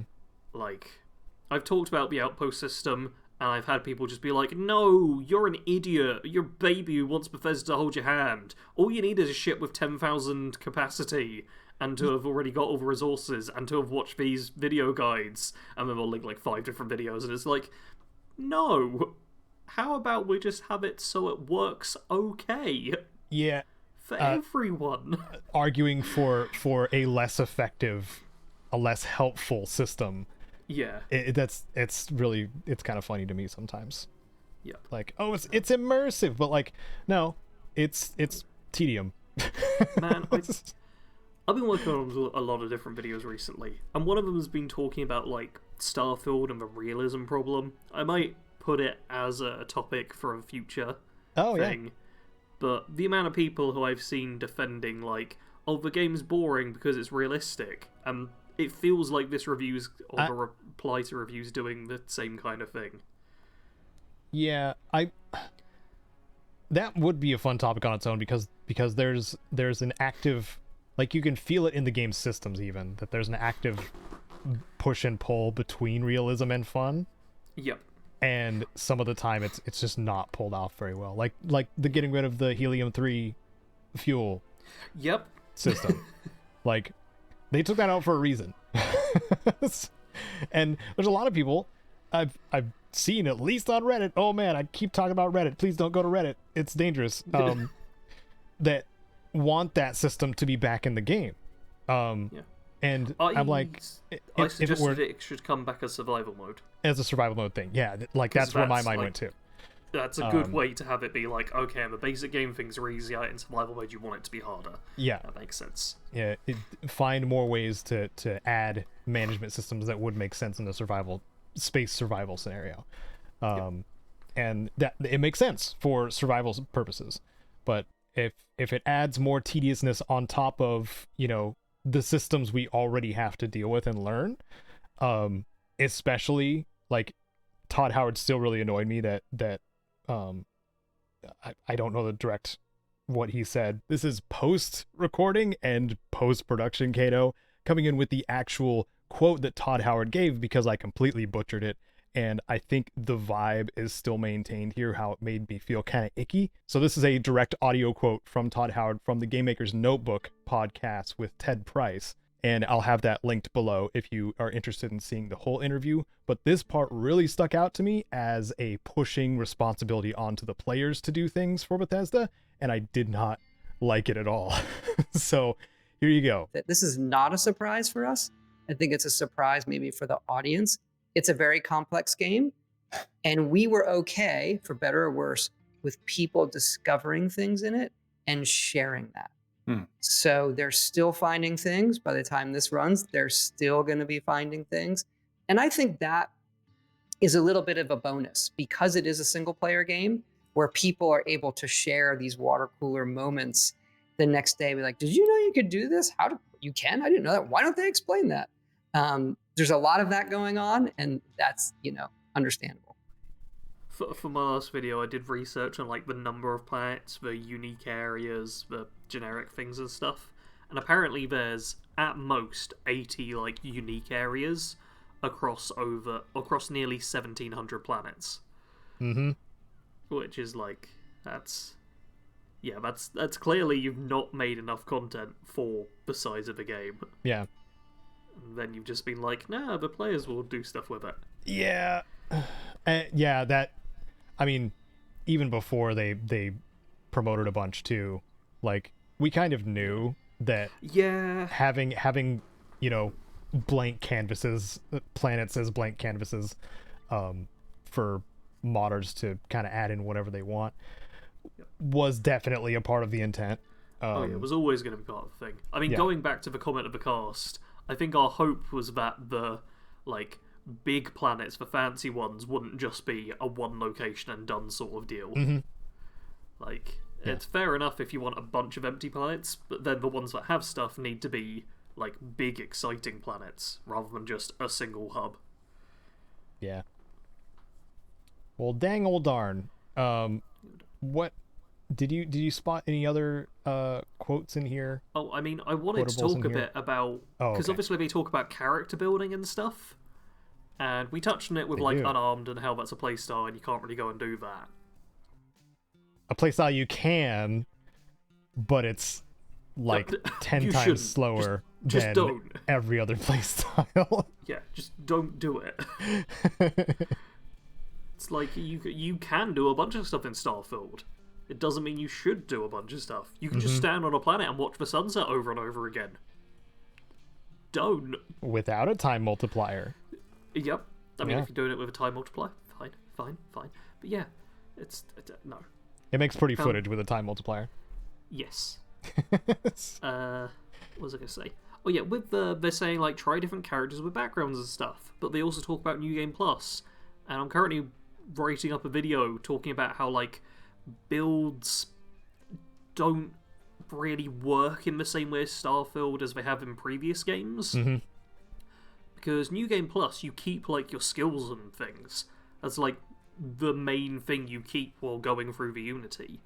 So it's a lot easier for players to just get a like level 500 character or whatever, rather than hitting like, okay, I've got to the point of making like this specific kind of build and now I've reached the end of the game. Like, people don't stop at level 30 or level 40 with like a specific build in mind. Yeah. They reach the level hundreds where they're just putting skill points into anything and they're good with everything. So like, saying go back and create a new character kind of counters with the New Game Plus as well. I feel like those two are kind of in opposition with each other. Yeah. With the incentive of 10 New Game Pluses as well. Like, however small that incentive is for the Starborn armor. Yeah. And up to +6 for the Starborn Guardianship. Like, people will skip a lot of their New Game Plus runs just to chase that, improve my powers and get the Starborn armor and stuff like that. And that obviously incentivizes builds, like different varied builds, less because they're getting so much experience as they're doing this too. Through the New Game Pluses. What I do hope for in the sense of New Game Plus, like, and I'm sure we've talked about it quite a bit already, is like more stuff to incentivize New Game Plus further, or more variables that can happen. Definitely more variables that can happen. I did see in your New Game Plus what you want video that you did talk about the oozes. I saw that, which was funny. I talked about lots of variant universes. Because we talked about it in here too. Yeah.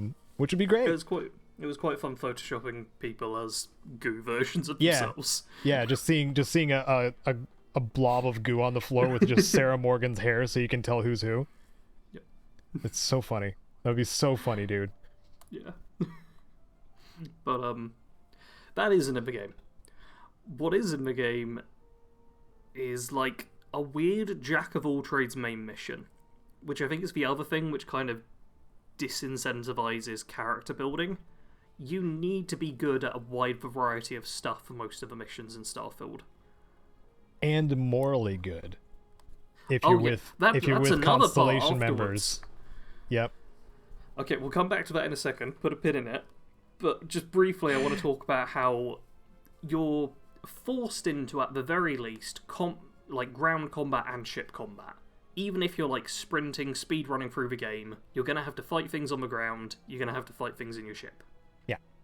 That immediately incentivizes you to build around combat somewhat. Like, that's just kind of a default, but two different types of combat. Yeah. Additionally, like, if you want to do exploration, that's just kind of like a side activity rather than anything else. So pretty much all exploration skills are optional, just flat out, and that's most of the science tree. Yeah, exploration and outpost stuff. Yep. And But and modding, weapon modding and Yes. armor modding. yeah. Which I'm a bit annoyed that like you have to put 4 points into the tree before you can get either of those. I'd have much preferred it if like one of them was in the first tier of the tree, so that you could make a character that's good at modding stuff without having to also be good at botany or whatever. I haven't personally tested it yet, but I am going to test like the specific magazine groupings that are for those specific trees and see if they do the same thing as the Gunslinger's Guide, where they give you essentially spent points into those trees, so you can collect 4 of those magazines and go to the next tier. Yeah. That'd be a bit of a workaround. Yeah. Again, not intended, as I said in my guide, but an extra feature. Also, I found the actual way to make the Gunslinger's Guide function, like the faster reload and faster holster draw speed. Unequip your grenades. That's the workaround. Huh. Yeah. Somebody in right. the subreddit told me that, and I'm just like, that's weird. I'm gonna try it, and it works. Unequip your grenades, and your holster speed will be the way it's supposed to. And reload speed, because like with Laredo firearms, specifically, like you want reload speed on those. So, and I think it does stack with the Gunslinger's Guides as well as the combat skills skill ranks. So Laredo firearms can actually reload extremely fast if you have both. Yeah, thought that was weird. Yeah. Hope that gets patched, but it may not. My general point was you make jack of all trades characters. That's the way the game leads you to. Let's talk about the morality stuff and how everyone's kind of a goody two shoes. Okay, do it. Everyone's kind of a goody two shoes. Yep. Thank you for coming to my TED Talk. No, it's the case of all the Constellation members want you to be a good person, and they're like the main companions. Yeah, minus Vasco. Yeah, Vasco doesn't care. Vasco's like dog meat. Yep. But the main 4, like Sarah, Barrett, Andreja, and Sam, are all just variations upon a good person. They have very slight nuances in what they prefer or dislike. Yep. But for the most part, just do the morally right choice and they'll be happy. Ever play the bad guy and they'll get angry and immediately leave you. And they get super pissed at you. And there's no trigger barrier put in for when they all want to talk to you about how bad you've been. Yeah. Which is also a problem with just like having multiple of them on your crew when you're fighting in ship combat, because their dialogue just overlaps each other aggressively. And it's just not, it's too much. Yeah. But if you have all 4 on your ship and you do something morally dubious, they will all be pissed at you and all have something to say about why they're pissed at you. Yeah. Which is massively deterring if you want to play an evil character. Yeah. If you want to play an evil character, you cannot keep Constellation around. Or a neutral character that does evil things sometimes. Yeah. Even. Which is worse. I think that's worse. Yes. Because if you're an evil character, you're like, no, screw you, Sarah. I do what I want. Yeah. But if you are, making decisions, and also like some of the faction decisions, like some of their responses are good, like them being like, I hope this was the right choice you made, or something like that. Like that is fine. But again, all of them have something to say. Yeah. And varying versions of good, but some of the decisions you make, especially like the Vanguard questline, the Vanguard questline, when you make that decision at the end, it is kind of a morally gray decision where you're just like, okay, do I want a solution faster or do I want a solution that's safer? And that's cool. That is a cool choice, but everybody wants the faster method. Yeah. Even the scientist, and you're just like, okay. Well, no, I think it makes a bit more sense with the scientist when you like go into it. I feel like if anything, the people less... Oh, we're both trying not to spoil this, so apologies for anyone who's not done this and it sounds vague. But I'd personally say that the people who are less science invested, like maybe Sam, would be the ones who should go for the anti, or the slower but safer method. Yeah. But I still do agree with your general point of just everyone has the same kind of reaction. Yeah. Where it's not... there's not enough differences in opinions to make it worthwhile, I don't think. Yeah. Where they could have just been, like, oh, you chose to do this. Ah, interesting. Here's how I would have done it, and then move on. Not like hold it over your head and be like, I hope you made the right choice, kind of thing. Because like that doesn't, I don't know, doesn't seem to allow for more role play, especially when you're doing a lot of the work. So, I don't know. All these things kind of work against each other a little bit in my mind. Even though from past Bethesda companions up until the ones we have in Constellation, they are leaps and bounds better and more expanded, like in world wise. But maybe a little too much extra player feedback was put in, and no limiter was made for the amount of stuff they bombard you with. I'm trying to remember a game that maybe it was Death Stranding. That one bombards you with a lot of information too. There was some game that I know that developers put in a specific system where things would queue up instead of all happening at once when somebody was trying to talk to you, and it would play out in a line of things that they were telling you, as opposed to all at once, or like one of them cutting off the other, kind of thing. Because that's what we're experiencing. This sounds familiar. That's what we're experiencing in Starfield right now. Is there's no queue up for the Constellation members, so they will constantly talk over each other. Yeah. And if you're like me and you have trouble focusing when somebody's trying to talk to you and somebody else is talking to you at the same time, you might miss stuff and then be angry that you can't go back unless you reload. Yep. Or ask them about it, kind of thing. Yeah, it's something that I'm pretty sure we've both played that has a queuing system like that. I just can't. Yeah, it's gonna bug me. Someone hopefully in the comments will be able to tell us. Yeah, maybe Borderlands. Did Borderlands do something like that? See, I was thinking maybe that it could be. It could very well. That's what kept coming to mind. So maybe it's that. Maybe. Because I don't remember any, especially in Borderlands 3. I don't remember any time where anybody got cut off. It was definitely like one person after another, waiting their turn. Good. Yeah. I wanna try and loop us back into the whole review thing a bit more. Okay. Because I have been clicking through and reading the reviews, or the replies, I should say, and a lot of them are fairly cookie cutter. Mm-hmm. But I have found one slightly interesting one, which is a bit different. Still starts with a greeting, thank you for leaving your time, all of that stuff. Moonshot. That's a cool name and cool logo and stuff.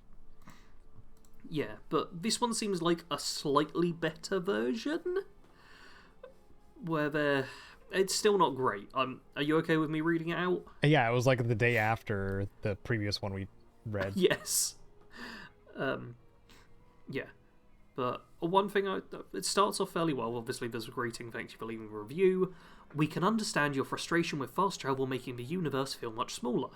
Given the immense size of Starfield, we felt it made more sense to be able to use your grav drive to jump to other solar systems. The option to fly freely among planets is still there, and you can travel from one planet to another and land without needing to open your map if you use your scanner. However, for an expedition like Solar System Traversal, jumping is necessary. Remember that fast travel also has its perks, as you can do it quickly when trying to complete quests, and will always be given visual of your ship launching and landing, thus being able to appreciate all the little details that make your customized ship look unique. We are sorry that you do not like landing on different planets and finding many of them empty.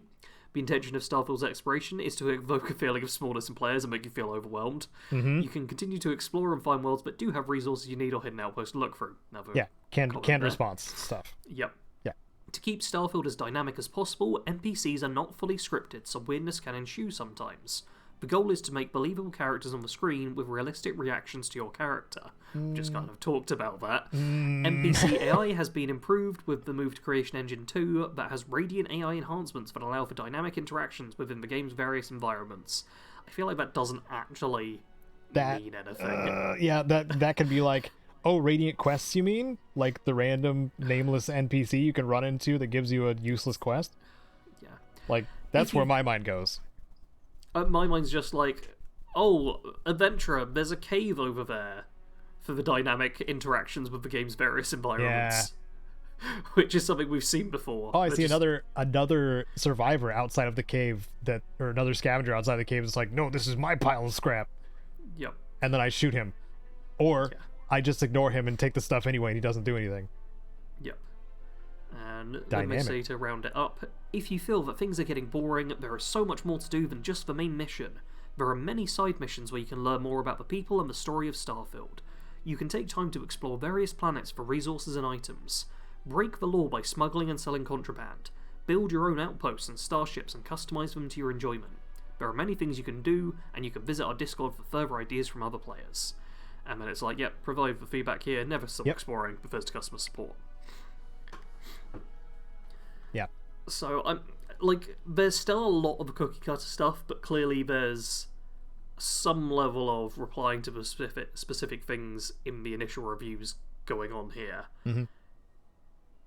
But it's still not great. I think this is actually slightly better than the last one. It feels a lot less condescending overall.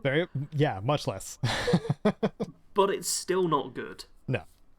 Like, it's got the previous things we've already criticised, and then just some essentially technobabble, which really doesn't justify... It feels like they're trying to justify the bad elements of the games as good. Yeah. Like, you're not enjoying the game as intended, therefore you're wrong. Yeah. Which is not a good look. At all. No. So this is... I mean, that sums it up. Like, that's why, like, a lot of news outlets just jumped on it as a topic, because it's an easy topic. I mean rage bait is pretty easy too, but this kind of response to players that are disappointed with your game is not ideal. Yeah, none of the reviews are saying, hey, here's a thing that's bad, we're going to fix it. It's no, the thing that's bad is actually good. Yeah, you're they're gaslighting players. Yes. It's not like that at all. Yep. No, you're wrong. But in a nicer way, I guess. Crap. I was gonna say something and I lost it. God, I hate my freaking antibiotic brain right now. While you're thinking, I will say they kind of like the whole fast travel and fly freely among the planets. But saying that the option to fly freely among the planets is still there, and you don't need to open your map, it's still essentially fast travel. Yeah. Like, yeah, you can, if you manage to get the scanner right, and just about do it. They're describing something that I don't believe was explicitly stated for the player in Starfield itself. Like, they're sharing a tip that the larger community was shared with each other. Because it's in my tips and tricks. Yeah. And a lot of things in my tips and tricks are not things that the game tells you. Yeah, it's something you'll figure out on accident in the game. Yeah. Because you're trying to target an enemy, and you'll accidentally target a planet.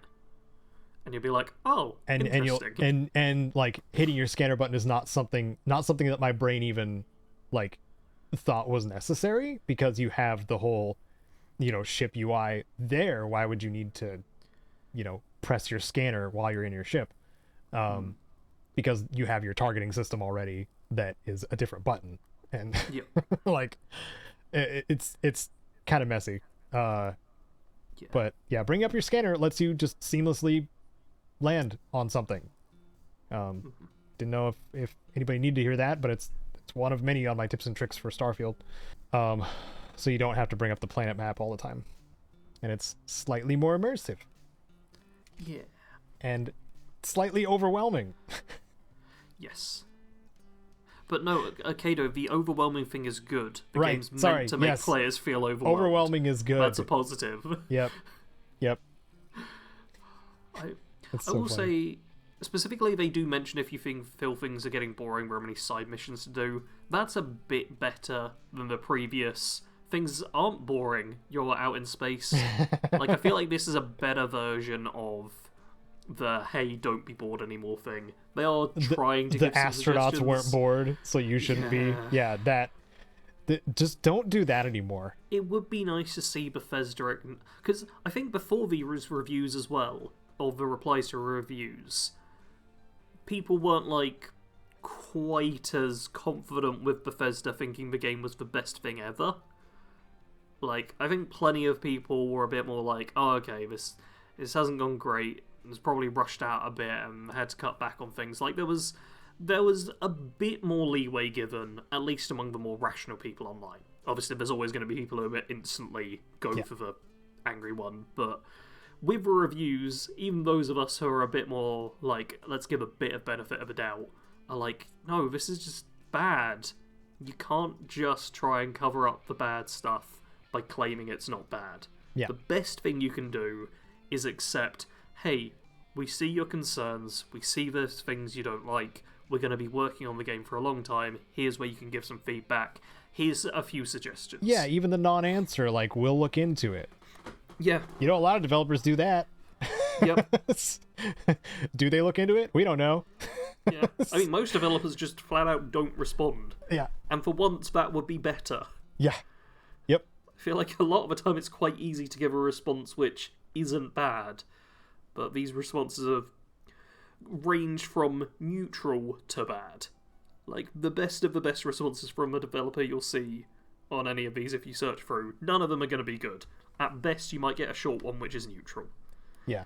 Also, if at any point in time anybody finds themselves in the situation where they need to try to explain something to someone in this way, keep it shorter. Yeah. Shorten it down as much as you can. Shave off the extra, like, justifications and stuff like that. Just shorten it down to, we'll look into it, or something like that. Because if you start responding with multiple paragraphs, a lot of people won't even make it past the first one.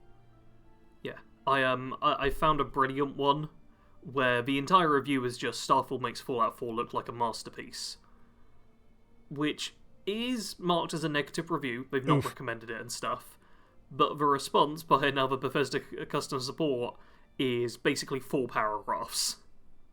Yeah. And it's a lot of the visit the Discord, there's many ways to enjoy Starfield, we're sorry about it, see our most recent update here, we're still working with the game, and just, yeah, it's... Yeah, that's 3 links, too. Yep. Odds 3 of... separate links. As YouTubers, Sarge and I know that if you bombard with links, none of them will probably be clicked. Yeah, it's... Because too much choice is a actual problem when you're trying to get people interested in something. Yeah. It's like, that is such a short review for such a... Like, it's technically one of the slightly shorter responses, but only just. Yeah. Like, they're constantly doing multi-paragraph responses, which is too much. Too verbose of responses. Yep. I mean, as someone who regularly replies to comments, including some negative ones, this is bad form. Uh-huh. I've had a couple of negative comments lately. Okay. One of them was, did I put it up in the supporters chat? I think I might have. Somebody said, "What the hell's wrong with me for spoiling a game in a beginner tips and tricks?" And then when I apologized and then was wondering what spoiled them, Yeah. they then replied with something racist, so I Lovely. Yeah.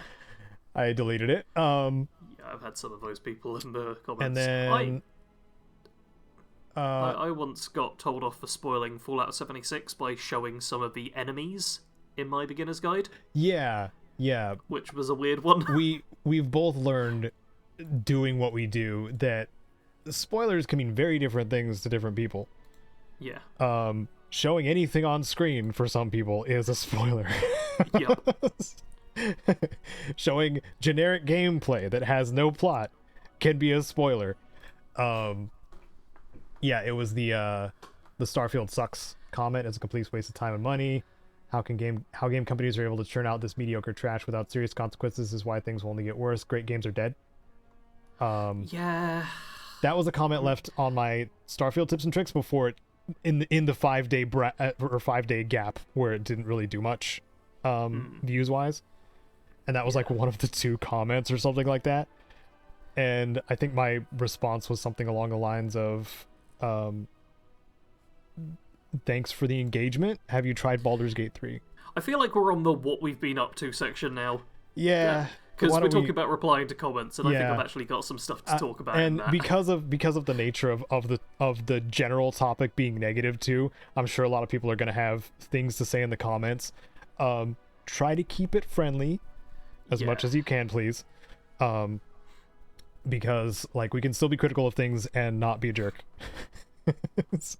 And sometimes I even need to remind myself of that, because like I'm still a consumer of Bethesda games. I still enjoy many aspects of what they put out, but there is some things that need adjusting for sure. And that is what we've been talking about today. So please do share about what you feel about both Bethesda responding to reviews, which generally I can foresee what kind of response that'll be, and also what you hope maybe future updates with Starfield will be, because they haven't done too much patch wise yet. No, not yet. And we're waiting for that DLC drop, or DLC announcement at least. So we'll see what happens. So Sarge, you said changing things up in the what have we done section. Yeah. What does that mean?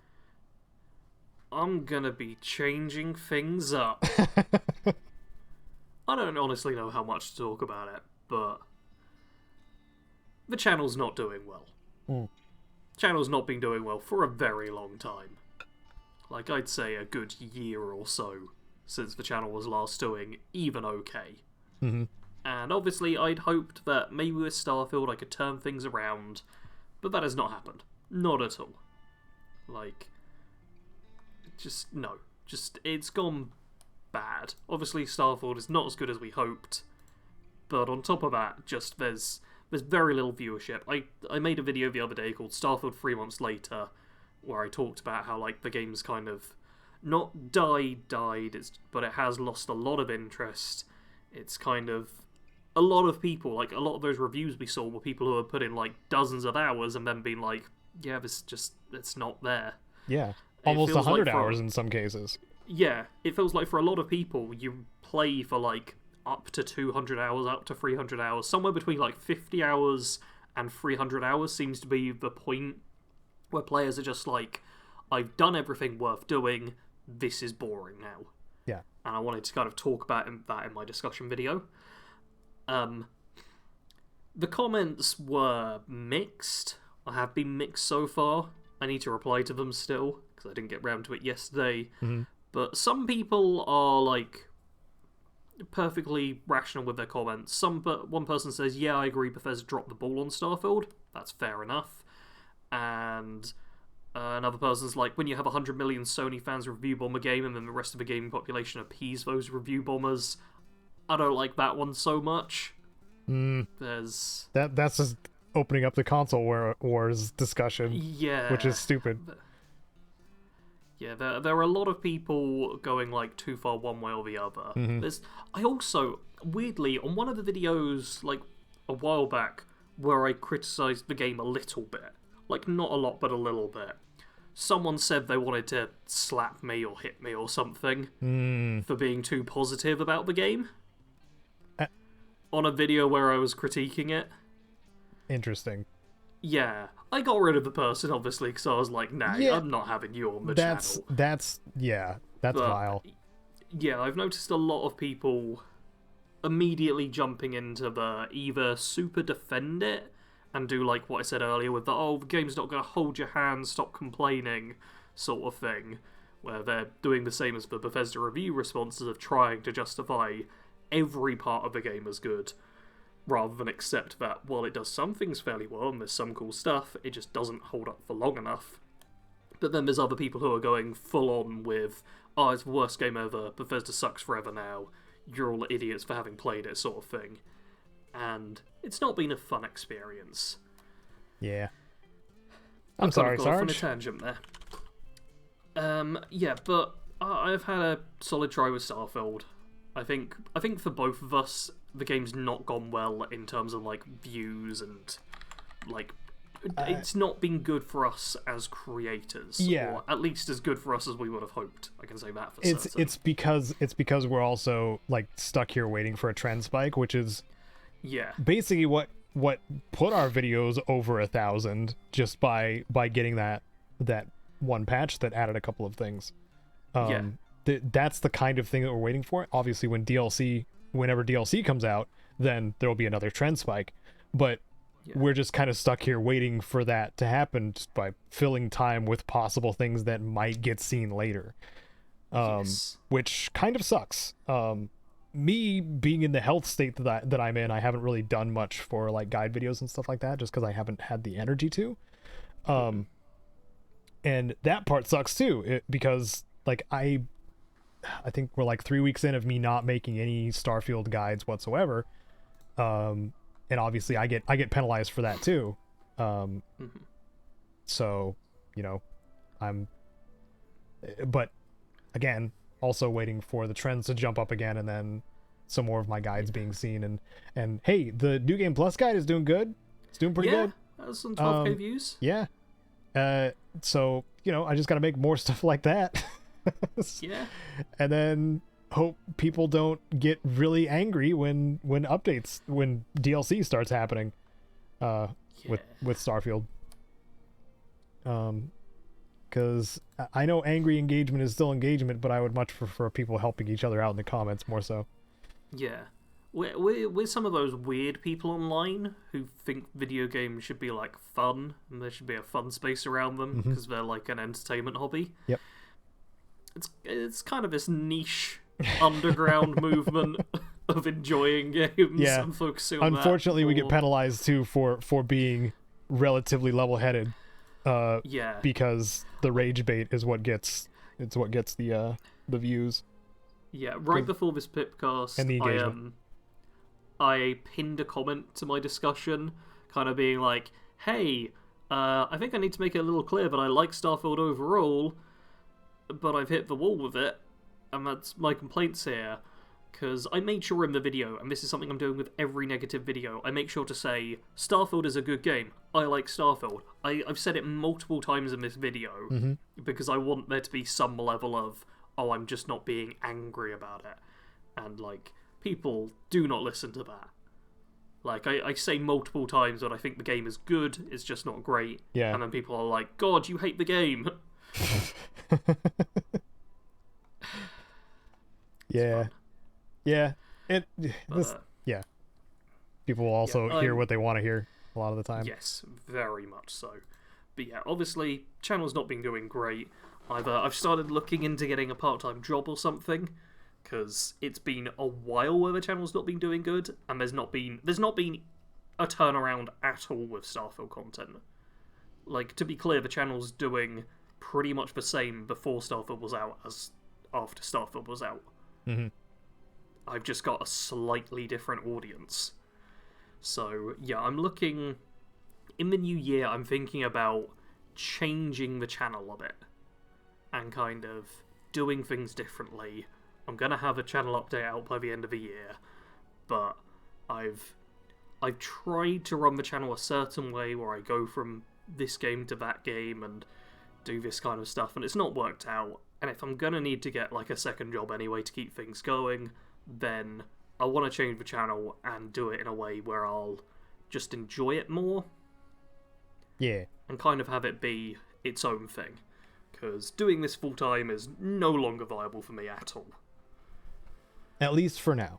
Because I experienced that in 2015, where I tried to go full-time for probably about a year or two. And like it just wasn't making me enough to like pay rent Yeah. Or my portion of annoying- Rant too. Like it was Yeah. it wasn't even a 2-bedroom at that point. I wasn't on the couch in the living room. Yeah. The annoying thing for me at this point as well is I've been doing this full-time for 5 years. Mm-hmm. Like, I managed to make it work for a while. I think for like 2 of the years I made a profit, essentially. A couple of the years I didn't, and 1 of the years I broke even. Yeah. It was sort of the way it's gone. Unfortunately, I'm very, very sensible and smart with money, and I live... You're very stingy with money. I am so stingy. I've recently been getting a, like, homeless TikTok show up on my algorithm, where, like, homeless people are like, hey, here's what happens in my kind of day, here's how I afford food and stuff, here's what I buy. Homeless people are spending more a day than I am. Wow. Just universally, I found from all of the videos, and I'm like, oh, man, I am living as poor as is possible. It's kind of ridiculous. It's So yeah, I'm... living smart. Yes. Cutting out the luxuries you don't need. Cutting out the essentials I don't need. But Sarge are called essentials. Yeah. You get used to a lot of it, though. So it's not too big a deal. But I'm hoping that I can get, like, a part-time job which I don't completely hate. Maybe those still exist. If I can get a part-time job... you need a bunch of licenses over here. The main thing I've found is that for entry-level part-time positions, they require not only a bunch of experience, but potentially licenses and other skills, and no job I've seen is available for a normal human. Yeah, the security thing you do need at least security training. Your initial security training license, and then that gets renewed every 2 years. Yep. But after that first bit, after that entry fee, and that's how they get you too, like because you have to pay for your training. After you get that initial hump of the training, like, then it's just pretty smooth. Yeah, I mean, I did see a security job, but it's one I can't go for because I don't drive.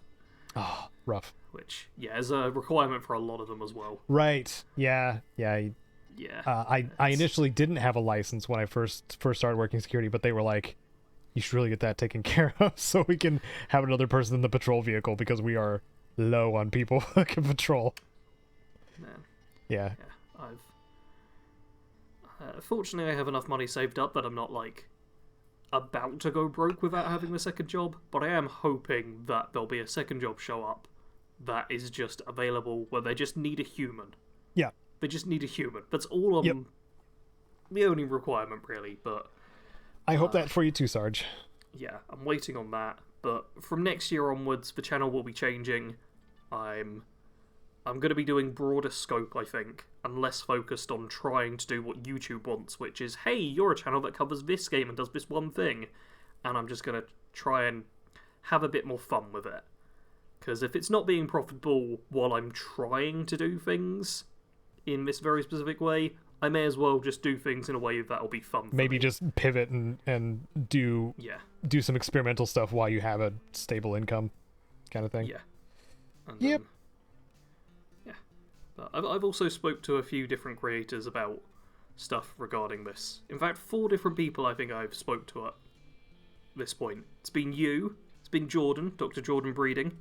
Nice. It's been my friend Jay, it's been Get Good Guy. I've kind of spoke with all of them and got, like, a rough idea. Jordan Breeding was actually really helpful. I mentioned, one thing on Twitter. Yeah, his situation is wild. Yeah. Yeah. For anybody who doesn't know, he's been doing the I've been trapped in something and I have to explain this movie franchise. It's that dude is just naturally gifted at all of that. Yeah. Just watch one of them. He's really, really good. But yeah, he immediately was just like, oh yeah, I've got some stuff about, like, YouTube behind the scenes on how videos perform at different points and whatever. Just, like, instantly just was like, boom, here's the information you want. That's awesome. Yeah. And he responds really quickly to me, which is nice. Yeah. Probably because we've had him as a guest on the podcast. Yeah, so probably, he's like, oh, probably I know helps a little bit, maybe. Yeah. But, like, I'm still slightly starstruck by him just because of how much better he seems to be than me at everything. Aww. Like, he's just very gifted at what he does. I mean, you're very good at like editing the stuff and doing the. I can't think of any other words, man. I'm bad at this as well. It's okay. You do good editing of visual stuff. Thank you. And it's more advanced than just the standard cut and pacing, which is what a lot of editing things will do. Yeah, I don't think I could live with myself just doing that. Yeah. I can. Everybody's got their thing. Yeah. Yeah, like even my 7 hours of me and Kite playing WoW just as a fun like thing I can look back to and get nostalgic about. I spent time like I grabbed the microphone icon from Discord and I cut it out and made it an asset to just throw into the project just so I had a visual representation of when Kite and I were talking, and then edited out all the dead air basically. Mm-hmm. So you can scan through the video and see like when Kite and I are having a conversation about something or if it's just dead quiet. Yeah. I didn't have to do that, especially if it's a unlisted video that only patrons are gonna see, but I did it anyway. It's for my own history stuff too. So yeah, but I like doing stuff like that. Also, the learning how to use the color tab to like blur out, like censor out sections. Like I censored out the chat because I noticed that. Don't want random racist crap just going up in my footage, because that happens in WoW. That happens in MMOs in general. But yeah. So is there any like content ideas, speaking of changing things up, are there any like content ideas maybe related to Skyrim that you're thinking about, or are you well, what I am gonna do is game in 2024 will be most of January, because my best performing video for, I want to say, the past few months now at this point is Middle-earth: Shadow of War in 2023. Mm-hmm. Yeah. That thing has consistently been like the top of my analytics. So it's a weirdly easy hook, but yeah, doing it that way also means it has a shelf life, which is part of why it didn't turn me on for making stuff on it in that way, because after that year it's effectively dead. So. Yeah, but when did I make this? I made this back in May, like the end of May. I made this video, so it was a bit late on that, and it's got like 26,000 views now at this point. But also like your commentary style and how you do your B-roll, I know that your process is a lot quicker than mine too. Yeah, I will say this video was actually a bit different, because I tried to edit this in the same way that my buddy Jay does his videos, because I thought that'd be a fun little challenge, which I don't think works super well for me. You can even see on like the audience retention it drops off quite steeply early. But I would like to make more of these videos at the start of next year, because that way they've got the longest shelf life. Yeah. Which means if they do get, like this video did, after 150 days it basically got a big bump up. After just consistently getting views, it suddenly got views a lot quicker. Yeah, so January will be your push of like several of these, this game in 2023 kind of. I've got a bunch of or games. 2024. I'm gonna go back to Cyberpunk 2077, Fallout 76, maybe some of the other Fallouts, Redfall. Yeah, that'll give us a reason more of a reason to jump in together. Yep. But yeah, there's a bunch of games I'm going to go through, and I want to get like at least 4 of those videos out in January. I've also got some other stuff that I'm thinking about, but I'll see how I feel. This is still something that's a bit up in the air. Like, I've got a few more Starfield videos I'd kind of like to make before the year is out. Then I'm doing my channel update and being like, here's what comes next. So yeah. Channel is changing. What about you, Caedo? Whoa. Are you completely redesigning your entire channel? Nope. Because I'm generally too sickly to do it. For those who, haven't been really keeping up, because, like, I don't really update, like, on my channel side very much either. Like, the last message I said was like, oh, things are looking up. The healing process is just about done and stuff like that. But I didn't even cover, like, the fact that I got an infection after my surgery, and now I'm just on a whole bunch of antibiotics for 3 weeks total now. I'm on week 2, but yeah, generally my day consists of waking up at weird hours because I don't have restful sleep most of the time, being nauseous for the majority of the day unless I take one of these dissolving anti-nausea pills, making sure that I eat something to accompany the massive antibiotic pill that I have to take twice a day, and also taking like 10 to 15 minute chunks out of my day to soak in the tub for at least once a day, but it's supposed to be like twice a day. So that's just the stuff health wise that I have to do. I can sit at my desk and I can, play some light gaming, which has been World of Warcraft. If you can call that light. I have macros that automate a lot of the crap that I have to, that I do in the game, just by mashing the same button. But on the content side, yeah, I've had, Starfield project file stuff kind of just ready to be commentated and edited, but like my energy levels are just kind of all over the place. For like I could sit here and even game for a couple hours, and then by that time I'm starting to get really, really tired, especially after I eat something that's supposed to be dense so my body can, heal the way it's supposed to. Yeah. It's my body is working overtime just to make sure that, that infection goes away, and it sucks, and it's slow and annoying, and I want it to be done. But I will say, the initial thing that I got the surgery for, that's taken care of. That's not a problem anymore. It's just the infection now that is kicking my butt. That at least sounds like progress. Yeah, it is progress. It's just extremely slow progress, and like, I was joking that like I should know the doctor on a first name basis at this point, because like I've seen him so many times. And he's also a great doctor who's attentive. Like he noticed I have an Atreyu hoodie, and he's like, "Oh, you listen to Atreyu, huh?" And I'm like, "Yeah, I like them a lot. They are my favorite band." And then we started talking about Atreyu and how like he hasn't listened to them for a while. And then the following appointment, he's just like, "Yeah, I gave a listen to Atreyu's new stuff." And I do like, go back to the song X's and O's and stuff like that. I'm like, oh my God, this guy actually likes Atreyu. He wasn't just distracting me long enough to like do his inspection of the incision site and stuff like that. So I thought that in itself just makes all the difference when you have a doctor that actually not just cares for you in a medical sense, but cares about what he talks to you about too. Yeah. It's just very strange when that happens, and kind of awesome. So I will say, on that side of things, like the surgeon, basically, who did the surgery too, he has been freaking awesome. At the very least, despite, my energy levels, doing a roller coastery thing, and also just dealing with an infection, like, I can say that him and his office have been ridiculously kind and accommodating. So that's good. Yeah. They're in a proper hospital too. Like, they have every reason not to be kind and accommodating.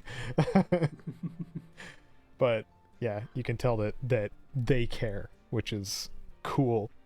So I want to do Starfield stuff. That's the thing is like, I feel like I have a justification of not doing, the normal videos that I do right now, because it's it's pretty draining. Everything is draining now.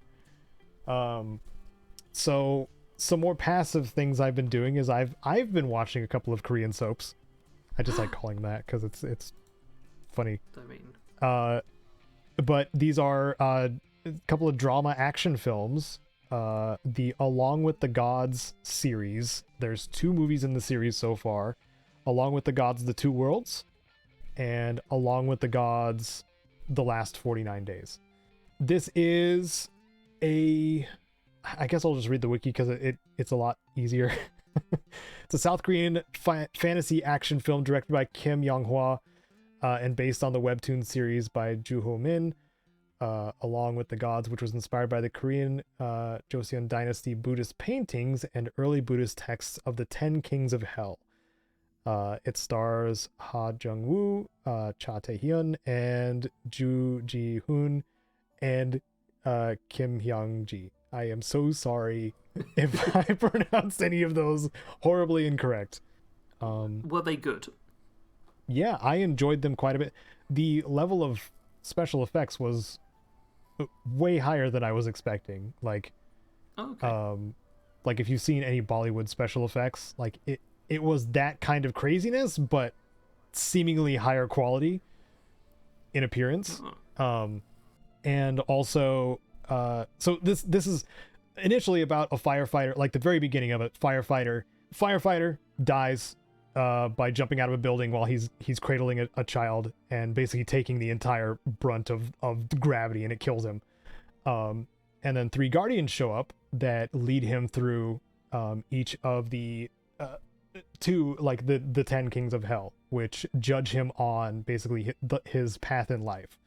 And it gets very interesting the longer it goes, because he has, you know, time is still progressing in the real world, and things are happening to his family members as well that are affecting his judgment.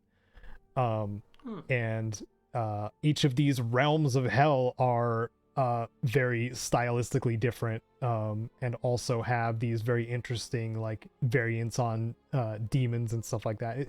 It's just really neat, and a fun spectacle, and also aggressively emotional in some parts. Yep. So you might be punched in the heart a couple of times if you decide to watch the Along with the Gods films, but That makes sense. I watched them on Prime, I believe. You can just watch them, like there's no cost to it if you have Prime. And I did enjoy them. Like I'm invested enough to want to see the next one, because the second part, 2 of the Guardians have had their memories erased, and then you find out in the second part why, and it's rough. In an emotional sense, like you're just like, oh. And that makes me more invested in those characters as well, where they're more just guides in the first film, but in the second film their stories expand, and you're just like, oh man, now I'm invested. Yeah. So I think that's yeah, if there were something for Caedo to recommend for, you know, quick, not really quick, but movie entertainment wise, if you're looking for something to watch, Along with the Gods, really cool Korean film. They are subtitled, if that's a problem for you, you know, I get it. But I didn't have too much problem following the action. Like the action and the conversations were a bit separate enough for me to like understand or comprehend the cool action sequences, and also the stuff that was being talked about. Yeah. I've realized I did actually watch a Korean film recently. Oh, and it was cool. bad. Oh no. Yeah, it was Believer 2, the sequel to Believer, which Believer is a great movie. Oh. It's a really good crime film, absolutely brilliant, one of the best I've seen in years and years and years, and Believer 2 ruins it. Oh. It changes a bunch of the stuff which was revealed kind of in the first movie. It basically messes with the power rankings, I'll say, of characters, where like some characters who seem like they'd kind of been screwed over in the first movie and kind of like, oh, this character's not actually as strong as you think, or this character's stronger than you think, it just flips it again, and it's like, well, you've kind of just undermined a lot of what happened in the first movie. Oh. And the first movie ends on not a cliffhanger, but on an uncertain note, where you're not entirely sure. Like, you can figure out there's only a few possibilities of what's happened at the end, but it doesn't show you what happens. It leaves it open to interpretation. The second movie then explicitly shows it, and that's like at part of the end of the second movie as well. The second movie basically just fills in stuff that happened between the last 5 and 10 minutes of the first movie, and then shows the ending, and then is like, well, there's a bunch of context which made things worse, and leaves. Oh. Not a So fan of it's basically like what I just explained, but pulled off bad. pulled off horribly. Pulled off horribly. So horribly. If you want to see a good movie, though, Unlocked. Unlocked I watched as well. It's like a modern crime thriller, all based around like a woman losing her phone and someone getting a hold of it, and then what they're able to do with it. And it's very like modern for the times, kind of scary, but in a realistic way. And it's beautifully shot as well. It's one of those films that does a lot of stuff with phone screens, but it doesn't feel so much like a gimmick in this one. So yeah, highly recommend that. Cool. I've also started watching Bad and Crazy. Caedo, we need to stop talking. Okay. Why do you have to watch some Korean stuff? Why? Darn this it, podcast's going to be 5 hours long. Watching other entertainment. Okay. Well, thank you for joining me, Sarge. Also, I really enjoy doing these with you, and I hope when you take on a real life job, I hope we can still do these. That would be awesome. Thank you to the ones who have listened up until this point. I know this topic was not the most fun, but probably something that needs to be talked about, and I'm sure you'll leave your comments down below to be a comment of the cast next episode.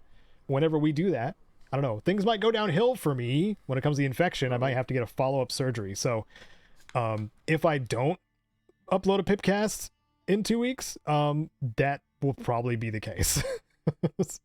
Or my nausea has just gotten to the point where I can't do anything, but hopefully it'll be the good thing. So thank you again, really drawing it out. Thank you to my patrons, Wasteland Legends, Sven and Rose, and we hope to see you in 2 weeks in the next PIPCAST 3000, where we'll talk about more stuff in video games that we like to play.